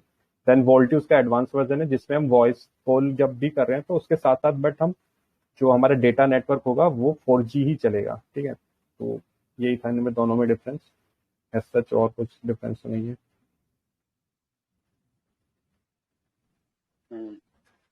कल I think science and tech कर रहे थे तो हमने इसको और इलेबोरेटली डिस्कस किया ही था, ठीक है। और तो अभी हम्म, इससे रिलेटेड ये क्वेश्चन बन सकता है, जैसे अब 5G का रोल ऑन होने वाला है, ठीक है, तो 4G वर्सेस 5G का एक क्वेश्चन आ सकता है इसी ट्रेंड पे मतलब। तो 3G हमारा 2004-6 में मतलब डिप्लॉय हुआ था। 4G ये ईयर तो इतना इंपॉर्टेंट नहीं है, बैंडविड्थ ज़्यादा इंपॉर्टेंट है, ठीक है। तो ये 2 Mbps मतलब स्पीड मान लो एक तरह से, बैंडविड्थ जितनी ज़्यादा बैंडविड्थ होती है उतना ज़्यादा स्पीड होता है। तो 200 Mbps इसकी मैक्सिमम स्पीड थी। Then 5G greater than 1 Gbps and 6G, ये तो क्वेश्चन अभी नहीं आएगा। देन लेटेंसी होता है कि आप मतलब कितना टाइम लगता है, मतलब आप मतलब जैसे सर्च करते हो तो उस टाइप में मतलब जितना लेटेंसी ज़्यादा होगा उतना खराब है, कम लेटेंसी होने का मतलब अच्छा है नेटवर्क, ठीक है। तो 3G में वो 100 to 150, 4G में 20 to 30 milli seconds and 5G में काफ़ी कम रहेगा, ठीक है। तो क्वेश्चन ऐसा नहीं होगा कि वो मतलब एक वर्बल एक स्टेटमेंट होगा लेटेंसी का कि लेटेंसी ज़्यादा होगी तो वो उतनी बेटर है मतलब नेटवर्क के लिए, तो ये फॉल्स स्टेटमेंट है। देन एवरेज स्पीड्स भी इतना इम्पोर्टेंट नहीं है। तो 5G में हम मतलब ये देखा है तो 3 बैंड्स में वर्क करता है ये, लो मिड एंड हाई। और इसमें ये सब इतना याद करने का इम्पोर्टेंस नहीं है, सिर्फ ये याद रखो कि जितना जैसे लो से हम हाई जाएंगे तो हमारी मतलब जो स्पीड होगी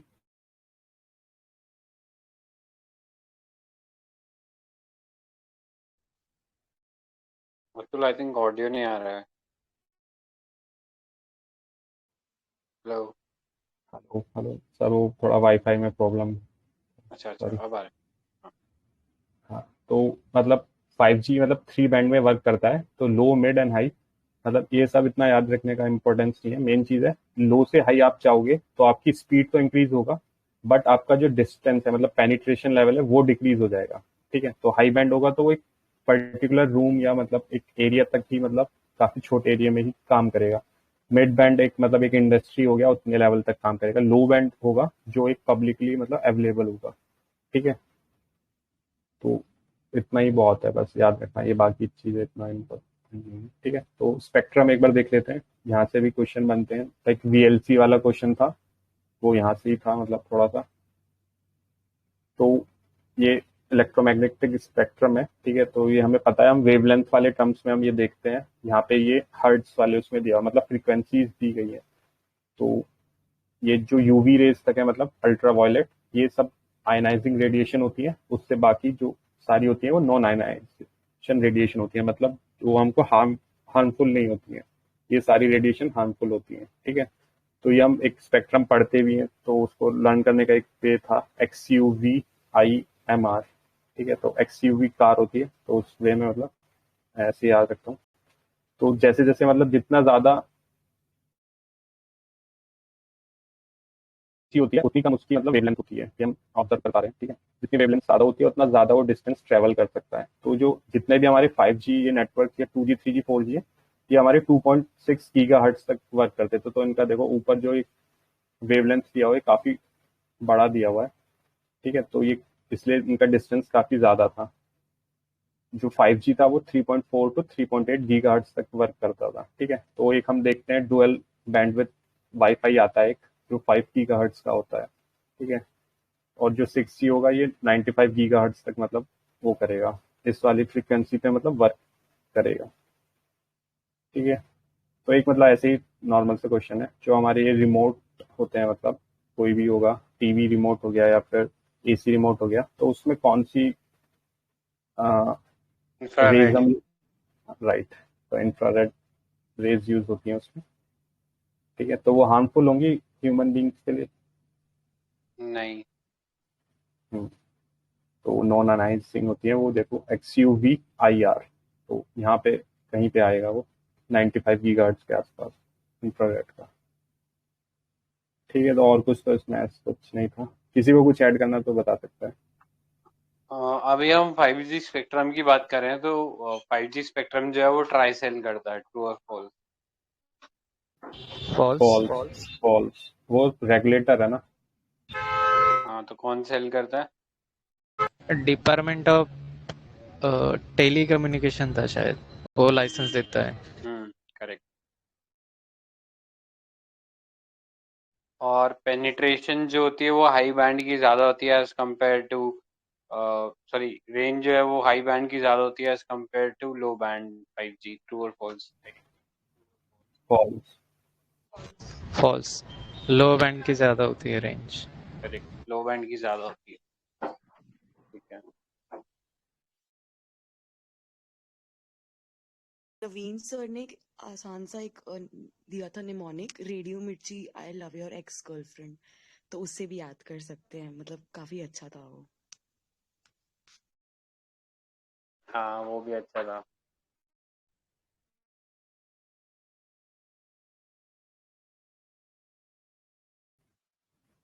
तो नेक्स्ट क्वेश्चन था, तो ये उस टाइम मतलब एक स्कीम थी तो उससे रिलेटेड था, एक करंट मतलब कंटेम्प्रेरी इशू पे बोल सकते हैं क्वेश्चन, बट फिर भी इसको वैसे भी डील किया जा सकता था, मतलब आपको कुछ इसका पढ़ा भी नहीं होगा आपने तब भी आप इसको डील कर सकते थे। तो क्वेश्चन था मैटरनिटी बेनिफिट अमेंडमेंट एक्ट 2017। तो यहाँ पे मैंने वेरिएबल्स जितने थे मतलब जो मतलब फैक्चुअल वेरिएबल्स हैं वो मतलब मैंने हाईलाइट किए हुए हैं। तो फर्स्ट ऑप्शन था pregnant women are entitled for 3 months pre delivery and 3 months post delivery paid leave.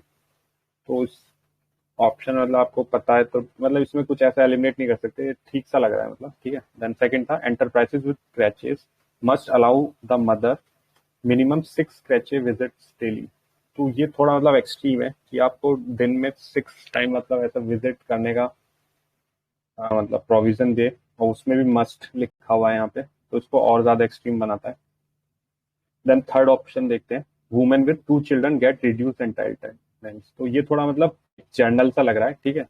तो हम पहले ही सोच सकते थे कि 3 तो मतलब हमारे आंसर में होना चाहिए, मतलब क्योंकि हम देखते हैं फैमिली प्लानिंग की काफी बात करते हैं हम, ठीक है। तो ये उस वे में मतलब थर्ड वाला थोड़ा पॉजिटिव एक स्टेटमेंट है, तो 3 हम इंक्लूड करते हैं तो सी और डी ऑप्शन में हम पहुंच जाते हैं मतलब, ठीक है। तो या तो सी आंसर होगा या डी आंसर होगा, ठीक है। तो अब 1 और 2 में से एक को एलिमिनेट करना है, जो एक भी एलिमिनेट कर दिया तो हम आंसर पे आ जाएंगे अपने। तो फर्स्ट में ऐसा नहीं लग रहा था कि ये गलत हो सकता है, ठीक है। तो सेकंड वाला बट ऐसा है कि 6 विजिट थोड़ा एक्सट्रीम हो जाएगा, उसमें भी मस्ट लिखा हुआ है, ठीक है। तो मतलब ऐसा हो सकता था कि 3 या 4 मतलब मिनिमम दे सकते हैं, और 1 2 एक ऑप्शनल है मतलब, ठीक है। उस टाइप से होता स्टेटमेंट, तो एक बार को ठीक हो सकता था। तो मैं 6 मतलब सेकंड को एलिमिनेट करके हम आंसर पे आ सकते थे, डी। और डी कह रहा, सॉरी सी आंसर हो जाता, ठीक है। चाहे हमने इसमें कुछ पढ़ा हो या ना पढ़ा हो तब भी आंसर पे आ सकते थे। तो मतलब यही है मतलब कि आप क्वेश्चन देख के डरना नहीं चाहिए, मे भी उसमें हिंट होते हैं क्वेश्चन में, ठीक है। तो इसके बारे में थोड़ा सा देख लेते हैं क्या क्या था। तो इसमें जो अमेंडमेंट एक्ट हुआ था उसमें 1961 वाला जो एक्ट था उसको डर के आगे हाँ सर, तो सर माउंटेन ड्यू पी के जाना पहले, ठीक है। तो 26 वीक्स की इसमें लीव दी गई थी for the first 2 children, and then 12 weeks for further children. तो ये देखो थर्ड वाला स्टेटमेंट तो मतलब राइट प्रूव कर रहा है, ठीक है। और जो अगर मदर चाइल्ड को अडॉप्ट करता है तो उसके लिए भी 12 वीक्स का था प्रोविजन, ठीक है। तो उसमें एक्ट में करता था मैंडेटरी, कोई भी एस्टेब्लिशमेंट होगा जिसमें 30 वुमेन या फिर 50 एम्प्लॉयज होंगे तो मिनिमम तो उसमें एक क्रैचे फैसिलिटीज होनी चाहिए मतलब बेबीज के लिए विद इन 500 मीटर्स, और मदर्स को मतलब 4 विजिट्स अलाउड थे, तो उसमें 6 विजिट्स लिखा हुआ था, ठीक है। और तो सब मतलब इतना इम्पोर्टेंट अब नहीं है ये, मतलब क्वेश्चन उस टाइम था क्योंकि रिसेंटली अमेंडमेंट हुआ था उसमें, तो 17 में हुआ था, तो उन्होंने मतलब 18 में आया होगा इसका वो, और 19 में मतलब ये क्वेश्चन पूछ लिया है, ठीक है। तो अभी सर थोड़ा राइट। हाँ अभी recently medical termination of pregnancy वाला है ना न्यूज़ में, तो उसमें हाँ देख सर, सकते हैं। तो मतलब मैंने ये सरोगेसी एक्ट भी आया। हाँ राइट। तो मतलब ये मैंने देखा है, थोड़ा एक ट्रेंड देखा है, तो जो ministry of women and child development के जितने भी स्कीम्स होते हैं वो काफी इंपॉर्टेंट होता है। यूपीएससी उनसे मतलब क्वेश्चन काफी पूछता है, लाइक मिशन इंद्रधनुष भी पूछा था उन्होंने पहले, ठीक है। पोषण अभियान से भी क्वेश्चन आ चुके हैं, ठीक है। तो उस वे में मतलब ये मिनिस्ट्री काफी इंपॉर्टेंट हो जाती है। तो इसके कुछ स्कीम ये मतलब पीआईबी का ही डॉक्यूमेंट है, उसमें गिवन थे, तो उसमें 3 मतलब अम्ब्रेला स्कीम्स में इनको डिवाइड किया गया था। तो फर्स्ट थी सक्षम आंगनवाड़ी एंड पोषण अभियान 2.0। तो ये मैंने पोषण वाला मतलब अपने शायद 17 वाले पेपर में काफी डिटेल में पोषण 1.0, 2.0, 3.0 एंड 4.0 तक मतलब दिया हुआ है, तो वो देख लेना। तो उसके अंदर स्कीम्स कौन कौन सी इंक्लूडेड है, तो अम्ब्रेला ICDS, ठीक है, anganwadi services, Poshan Abhiyan, scheme for adolescent girls, then national creche scheme.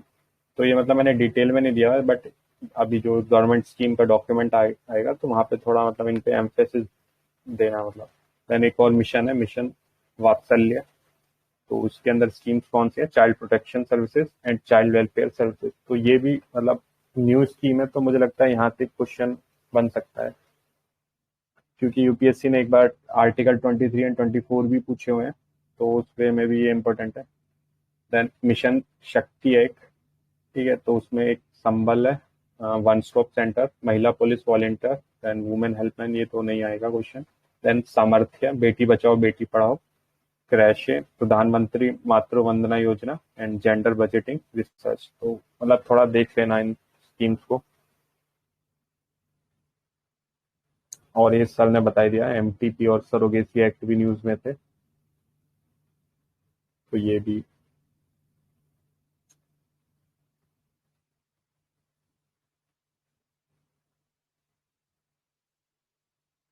Next है, तो which one of the following is not a sub index of the world bank ease of doing business index. तो मतलब ये मतलब 19 से पहले यूपीएससी ने एक बार और पूछा था कि ये ease of doing business index कौन रिलीज करता है। तो मतलब ये मतलब ट्रेंड है कि यूपीएससी पहले कोई स्कीम मतलब ये कोई भी रिपोर्ट होगा, इंडेक्स होगा, तो पहले वो उसका बस जनरल पूछेगा कौन रिलीज करता है। अगर जो इम्पोर्टेंट ऐसा रिपोर्ट हुआ तब उसके फिर डिटेल में जाएगा। तो ये मतलब बैक टू बैक 2 बार आ चुका था मतलब ईज ऑफ डूइंग बिजनेस, तो देन बाद में उसकी डिटेल्स भी उन्होंने पूछ लिया, ठीक है। तो फर्स्ट टाइम अगर जो कोई रिपोर्ट होगा तो उसका डायरेक्ट मतलब डिटेल्स में नहीं जाता है जनरली, बट अभी तो ये इम्पोर्टेंट नहीं है क्योंकि ये डिसकंटिन्यू कर दिया वर्ल्ड बैंक ने। तो अदर रिपोर्ट्स देख लेते हैं जो वर्ल्ड बैंक ने रिलीज किया है। तो ये मतलब 19 तक ही आते थे मतलब रिपोर्ट्स एंड इंडेक्सेस, उससे पहले उसके बाद मतलब 20 एंड 21 में क्वेश्चन नहीं आया है। तो हाई चांसेस है कि 22 में मतलब ये दोबारा से मतलब स्टार्ट हो सकता है इंडेक्स या रिपोर्ट का कोई एक क्वेश्चन आना, ठीक है। तो ईज ऑफ डूइंग बिजनेस ये डिसकंटिन्यू हो गया, ठीक है। एंड वर्ल्ड डेवलपमेंट रिपोर्ट है, तो इसमें इंपॉर्टेंट एक ग्लोबल इकोनॉमिक प्रोस्पेक्ट है, ये भी इंपॉर्टेंट है। देन लॉजिस्टिक परफॉर्मेंस इंडेक्स, तो अभी एक इंडिया में भी मतलब एक ऐसे रिपोर्ट वो किया था रिलीज, लीड्स। तो वो किसने रिलीज मिनिस्ट्री ऑफ कॉमर्स। था? हाँ, उसमें टॉप में क्या था, कौन सी स्टेट ने टॉप किया था? जू कौन सा? गुजरात। हाँ, गुज्जू। सेकंड कौन था? महाराष्ट्र था क्या? आई थिंक हरियाणा था शायद, पता एक बार कंफर्म कर लेना, बट फर्स्ट तो गुजरात ही था, ठीक है। देन रेमिटेंस रिपोर्ट, तो रेमिटेंस तो कोई बताएगा मतलब वर्ल्ड में फर्स्ट तो पता रहता है, सेकंड थर्ड कौन है? चलो फर्स्ट सेकंड थर्ड तीनों ही बता दो। इंडिया मैक्सिको है क्या? क्या, एक बार रिपीट करोगे सर? क्या बोला आपने? इंडिया तो सुन गया इंडिया, था, सेकंड थर्ड तो चाइना, इंडिया मैक्सिको। हाँ, ठीक है। सेकंड पे चाइना है, थर्ड पे मैक्सिको है, ठीक है। Then ease of living index है, तो ये भी वर्ल्ड बैंक करता है रिलीज, और बाकी ये तीन तो इतना इम्पोर्टेंट नहीं है, मतलब ये तो याद ही करने पड़ेंगे, इसमें तो सर कोई ट्रिक ऐसा सच कुछ नहीं है। आई थिंक जो वर्ल्ड इकोनॉमिक फोरम होता है शायद उसके जो रिपोर्ट्स होते हैं उसमें सब में ग्लोबल ग्लोबल ज्यादा होता है, मतलब एक ऐसा ट्रेंड देख सकते हो कि ज्यादा वर्ड कौन सा यूज कर रहे हैं वर्ल्ड बैंक में, से वर्ल्ड ग्लोबल मिक्स है इसमें। शायद WEF की जो रिपोर्ट्स होती हैं उसमें ग्लोबल ज्यादा वर्ड यूज करते हैं वो लोग, मतलब ऐसे कुछ भी एक लॉजिक बना सकते हो अपना मतलब गैस करने के लिए। बाकी सर इसमें मैंने PYQ ऐड नहीं किया क्योंकि ऑलरेडी हमने मतलब काफी बारी कुछ हाँ किए हैं शायद ऐड, एक बार राइट करो सर। आई थिंक किए हैं सर, वो अदर ऑप्शन का बॉक्स था, तो कुछ मतलब सारे नहीं किए मैंने, 16 में भी आया था क्वेश्चन, ये 18 में भी थे, बट जो मुझे दिखे वो कर दिया मैंने। तो 14 में क्वेश्चन था वर्ल्ड इकोनॉमिक आउटलुक, तो इसको कौन रिलीज करता है? IMF। और इसका एक और सर वो था ना, ये मतलब ईयर में मतलब 2 बार होती है रिलीज या 1 बार होती है? 2 बार होती है एक ईयर में। हम्म। और इंडिया में कौन करता है इस टाइप की रिपोर्ट?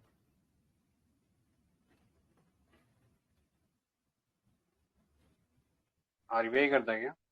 हाँ। देन नेक्स्ट है ग्लोबल इकोनॉमिक प्रोस्पेक्ट्स, तो ये अभी हमने देखा ही था, ठीक है, वर्ल्ड बैंक था इसका। देन एक क्वेश्चन था ग्लोबल जेंडर गैप इंडेक्स, तो ये WEF।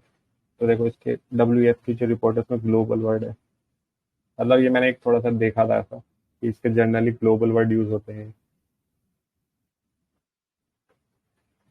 मतलब ये ऑलरेडी डिस्कस कर चुके हैं जो मतलब 19 से पहले पेपर थे।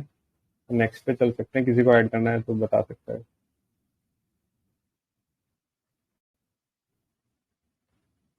तो ये काफी इंपॉर्टेंट थीम है, मतलब थीम भी मतलब टॉपिक भी बोल सकते हो, हॉट टॉपिक है ये, FCI और MSP। तो इससे क्वेश्चन मतलब काफी बार पूछे हैं।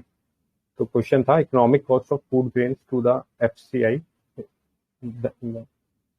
is minimum support price and bonus, if any, paid to the farmer plus transportation cost only, interest cost only, and procurement incidentals and distribution cost, then procurement incidentals and charge for godowns।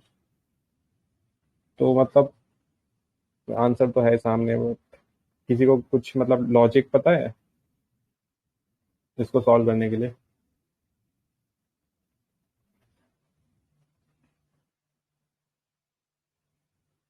I think नहीं। Procurement और incidental वाला और plus distribution cost, मतलब PDS के जो godown है वहां तक उसको पहुंचाना है, ठीक है। तो आई थिंक वो दोनों स्टेप जो है वो शायद C वाले ऑप्शन में ही आ रहा है। बाकी ऑप्शंस में सिर्फ ट्रांसपोर्टेशन अलोन तो नहीं कर सकता, इंटरेस्ट कॉस्ट अलोन नहीं कर सकता, और procurement for incidental and charge for godown. तो सिर्फ गोडाउन का चार्ज नहीं होता, आगे डिस्ट्रीब्यूट भी करना था PDS को, तो उस सेंस में कर सकते थे। एक्चुअली सर जो डी वाला था ना ये सेम ही है, मतलब ये इसका सब पार्ट लिख दिया था उसने, मतलब प्रोक्योरमेंट इंसिडेंटल्स में ही ये इंक्लूड होता है चार्ज फॉर गोडाउन।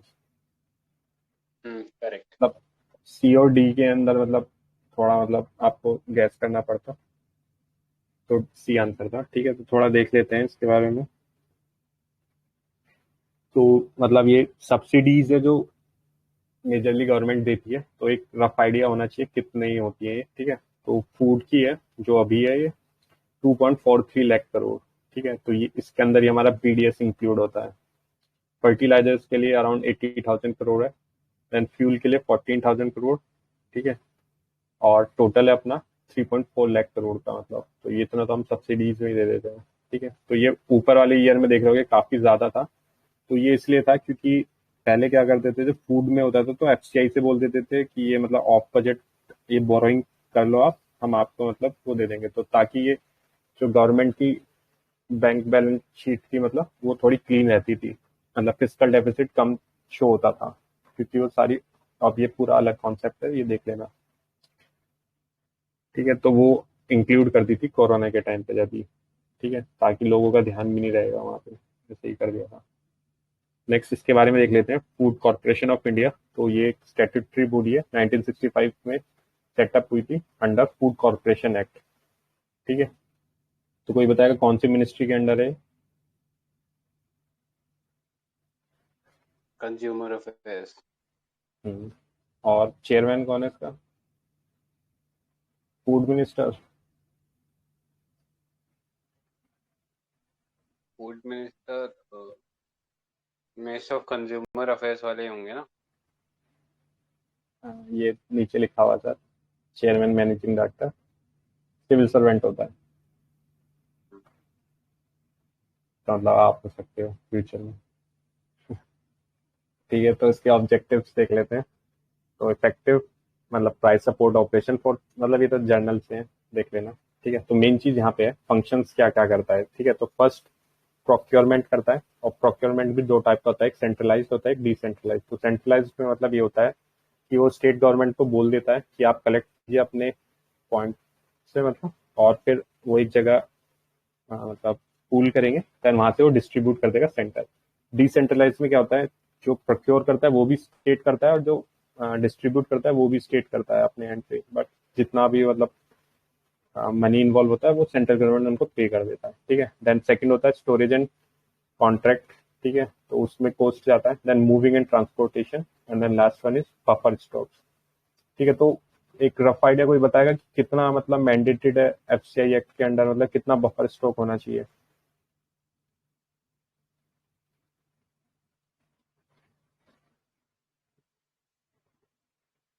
हाँ, 40 चलो मिलियन है क्या?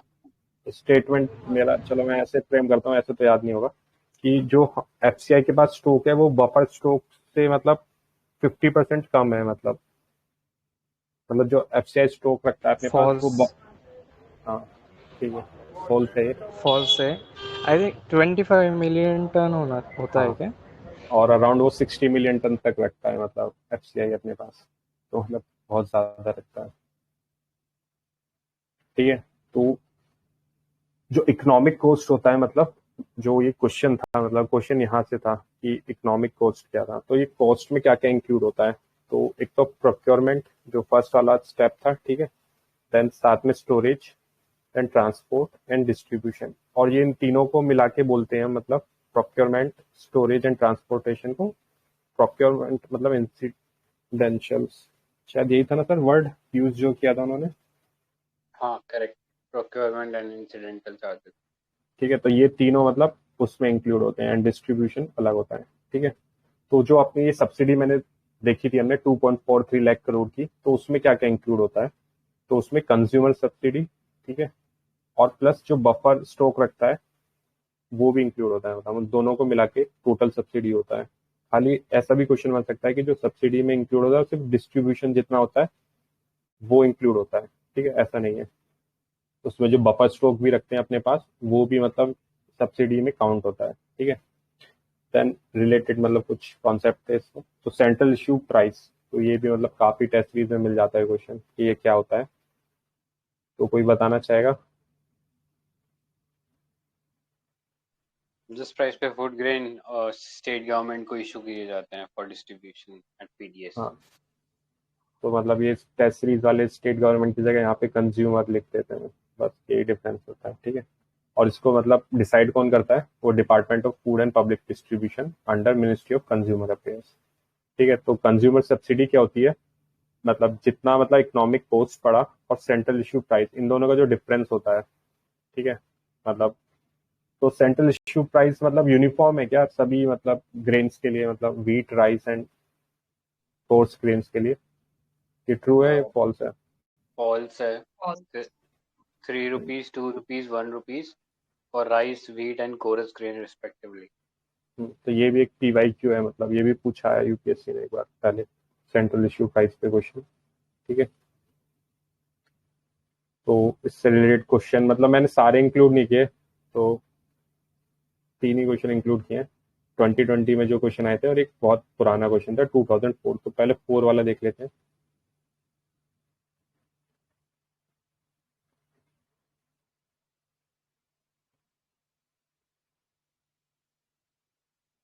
तो क्वेश्चन था, consider the following statements regarding the procurement of food grains. Government of India follows a procurement target rather than open-ended procurement policy. तो स्टेटमेंट ट्रू है फॉल्स है? फॉल्स है। ठीक है। False Then government of India announces MSP only for cereals. है। False है। ये भी फॉल्स है। Then for distribution under targeted PDS, wheat and rice are issued by the government of India at uniform. देखो ये central issue price to the state and union territories. तो ये true है फॉल्स है? आई थिंक ये पुराना question true होगा। हाँ। हाँ मतलब उस टाइम पे सही उस होगा। टाइम के हिसाब से सही है, बट अभी देखोगे तो मतलब फॉल्स हो जाएगा, ये तीनों ही फॉल्स हो जाएंगे। हम्म, तो क्वेश्चन ये क्वेश्चन जो अभी क्वेश्चन प्राइस है, हाँ बोल। प्लीज सर आप बोलिए। हाँ, ये जो प्राइस अभी हमने डिस्कस किया, ये कोई एक्ट में मेंशन है क्या, ये 3-2-1 वाला? हाँ, एनएफएसए में मेंशन है शायद, नेशनल राइट, फूड सिक्योरिटी 2000 का तो। एनएफएसए में मेंशनड है, एंड वो 2013 का है, तो मे बी शायद उसके बाद से ये चीज चेंज हुआ है, पहले शायद ऐसे होता हो। उस पे भी क्वेश्चन आया हुआ है शायद ना, उस पर भी कुछ एनएफएसए पे। आया हुआ है उस पर, उसमें यही पूछा था उन्होंने, सेम ये वाला स्टेटमेंट, यूनिफॉर्म वाला।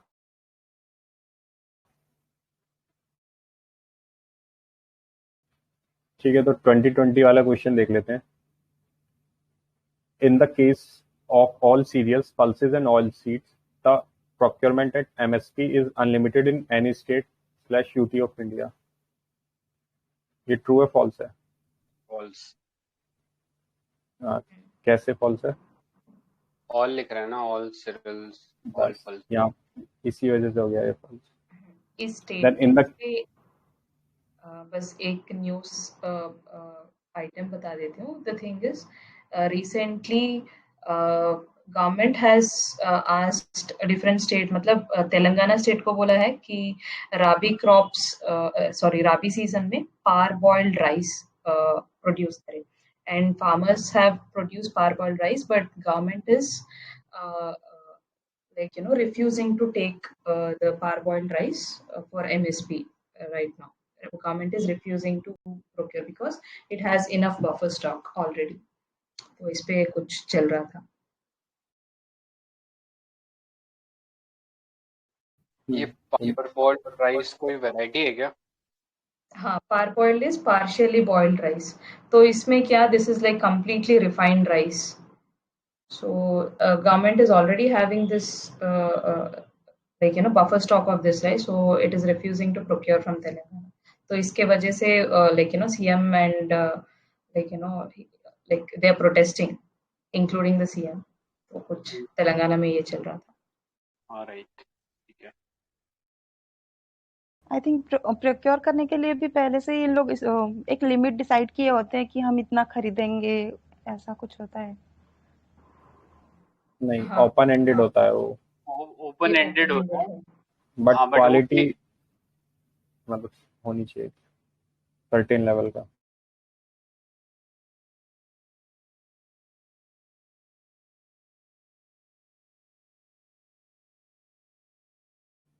सर कंप्लीट कीजिए, आप कुछ बोल रहे थे। नहीं, यही बोल रहा था, आई थिंक आपने कर दिया।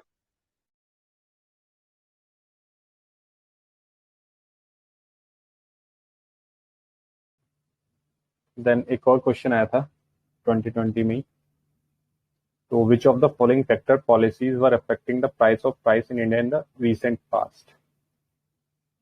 तो फर्स्ट ऑप्शन था एमएसपी। सर ऊपर वाले का हमने आंसर डिस्कस कर लिया था क्या?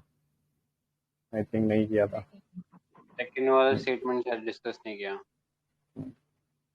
सेकंड स्टेटमेंट था, in the case of cereals and pulses the MSP is fixed in any state at a level to which the market price will never rise. तो ये ट्रू है फॉल्स है? False है। ये भी फॉल्स है। ये भी फॉल्स है, तो डी आंसर था इसका। तो नेक्स्ट था कि कौन से मतलब पॉलिसीज फैक्टर्स जो प्राइस ऑफ प्राइस अफेक्ट कर रहे थे। तो फर्स्ट था MSP, then government trading, government stock filing and consumer subsidies. I think काफी इजी क्वेश्चन था, मैंने तो थोड़ा बहुत एफसीआई के बारे में पढ़ा होगा। तो फर्स्ट तो इजीली मतलब होना चाहिए था आंसर में।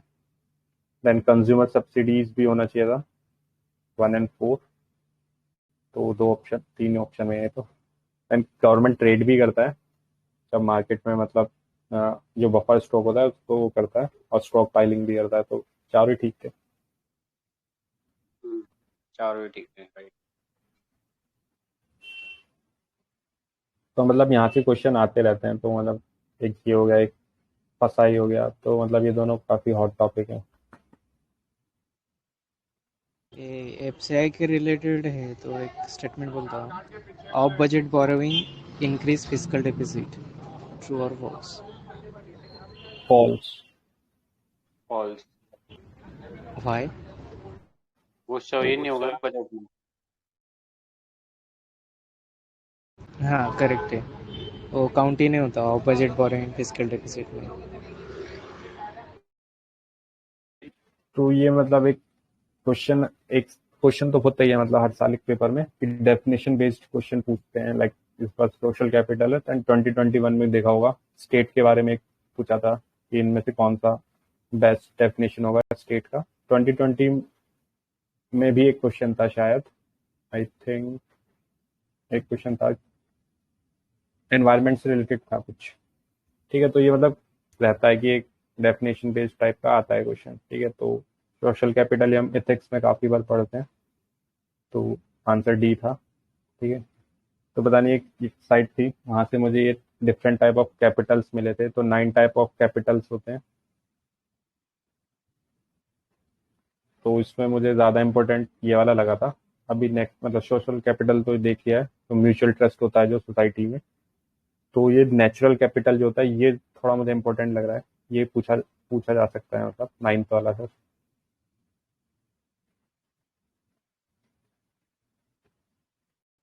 तो ये क्या होता है, तो नेचुरल कैपिटल होता है कि अर्थ में नेचुरली ऑकरिंग रिसोर्सेज हैं that are necessary to sustain life. ठीक है, and this type of capital includes the environmental goods that provide the basic condition for human survival such as food, water, oxygen and तो इससे related एक हम index भी होता है शायद, ग्लोबल फुटप्रिंट इंडेक्स। ठीक है, और उसमें एक वो भी होता है ना, वो मतलब उसको कौन रिलीज करता है, कोई बताएगा ग्लोबल फुटप्रिंट इंडेक्स को? वो भी इसी से रिलेटेड होता है कि हम कितना कंजप्शन करते हैं और कितना मतलब अर्थ हमारा नेचुरली मतलब प्रोड्यूस करती है। तो एक सर्टेन टाइम में, मतलब वो अभी शायद 31 जुलाई या 6 अगस्त आया थी उसकी डेट। वो तो I think earth overshoot day है। ओह सॉरी, हाँ। वो दिन का नाम अर्थ ओवरशूट डे है, एंड आई थिंक ऑर्गेनाइजेशन उसके लिए शायद world wide fund for nature जो है वो पब्लिश करता है उसको। हम्म, एक ग्लोबल फुटप्रिंट इंडेक्स भी होता है ना, कि कितना हम मतलब ह्यूमंस अपना मतलब कितना रिसोर्सेज एक्सट्रैक्ट कर रहे हैं, मतलब नेचुरल हाँ मतलब अर्थ से। कुछ इस टाइप का भी होता है। मतलब कहने का मतलब है ये कुछ मतलब ये वाला कैपिटल मतलब पूछा जा सकता है। अभी आई बाकी तो थिंक सर हाँ अभी हम वो डिस्कस भी कर रहे थे ना, TEEB टी वाला, the ecosystem and economics of biodiversity. I think उससे भी रेलेवेंट है कि नेचुरल कैपिटल को मेजर करना अब हमने चालू कर दिया है, एंड उसी के बेसिस पे हम जो है एफोरेस्टेशन के लिए पैसा दे पा रहे हैं। नहीं तो पहले कोई अंदाजा ही नहीं था कि कितना पैसा देना है एफोरेस्टेशन के लिए, तो आई थिंक वहाँ पे भी इंक्लूड कर सकते हैं। उत्तराखंड ने भी एक कुछ स्टार्ट किया था ना सर। हाँ, एक ग्लोब मतलब ऐसे ही था, ग्रीन करके जीडीपी से रिलेटेड ही था वो भी कुछ। हाँ हाँ, तो हाँ हाँ। उन्होंने ऐड करना स्टार्ट किया था कुछ। हम्म, याद तो नहीं आ रहा बट हाँ कुछ स्टार्ट किया था। इसी पे एक रिपोर्ट है ह्यूमन कैपिटल इंडेक्स करके, कौन निकालता है वो? UNDP? नहीं। I think world bank. Correct, world bank निकालता है ह्यूमन कैपिटल इंडेक्स। अच्छा, वो HDI है शायद, फिर ह्यूमन डेवलपमेंट इंडेक्स। हाँ वो SBI है। जो बाकी कैपिटल्स लिखे हुए हैं ये सेल्फ एक्सप्लेनेटरी, एक बार आप पढ़ लेना। मतलब बस ये थोड़ा डिफरेंस होता है फाइनेंशियल एंड इकोनॉमिकल में। फाइनेंशियल जो नॉर्मल जो हम इन्वेस्टमेंट करते हैं वो होता है, जब मतलब जो इन्वेस्टमेंट की डेफिनेशन होती है कि कोई भी हम मतलब कैपिटल को किसी मशीन या उसमें वो करते हैं ताकि हमारा मतलब इन फ्यूचर इकोनॉमिक ग्रोथ हो। एंड इकोनॉमिक कैपिटल होता है कि एसेट कितना रखती है मतलब एक कंपनी के पास सस्टेन रहने के लिए। ठीक है, तो ये था। बाकी तो ये सब मतलब सेल्फ एक्सप्लेनेटरी है। मेन नेचुरल कैपिटल थोड़ा देख लेना बस। राइट। 2020 में वो सोशल कॉस्ट ऑफ कार्बन ऐसे करके आया था क्वेश्चन। हाँ यही वाला क्वेश्चन था। तो देखो हर साल एक क्वेश्चन मतलब डेफिनेशन बेस्ड पूछ रहे हैं वो, तो अभी कुछ भी आ सकता है, प्रिडिक्ट तो नहीं कर सकते कुछ ऐसा। बट जो थोड़ा पॉजिटिव सा होता है ना ऑप्शन में, मतलब तो ही ठीक होता है ज्यादातर। हम्म, ठीक है, तो आई थिंक इतने यही थे ना 7 क्वेश्चन। साथ ही हुए हैं सर अभी। हाँ 3 बचे हैं, वो कल मैं कर दूंगा। अच्छा, ठीक है। फिर कल बाकी करते हैं। एंड जिन जिन का पार्ट बच रहा है तो प्लीज़ एक बार कंप्लीट कर लेना। स्वप्निल, आपको भी पार्ट लेना है क्या इसमें?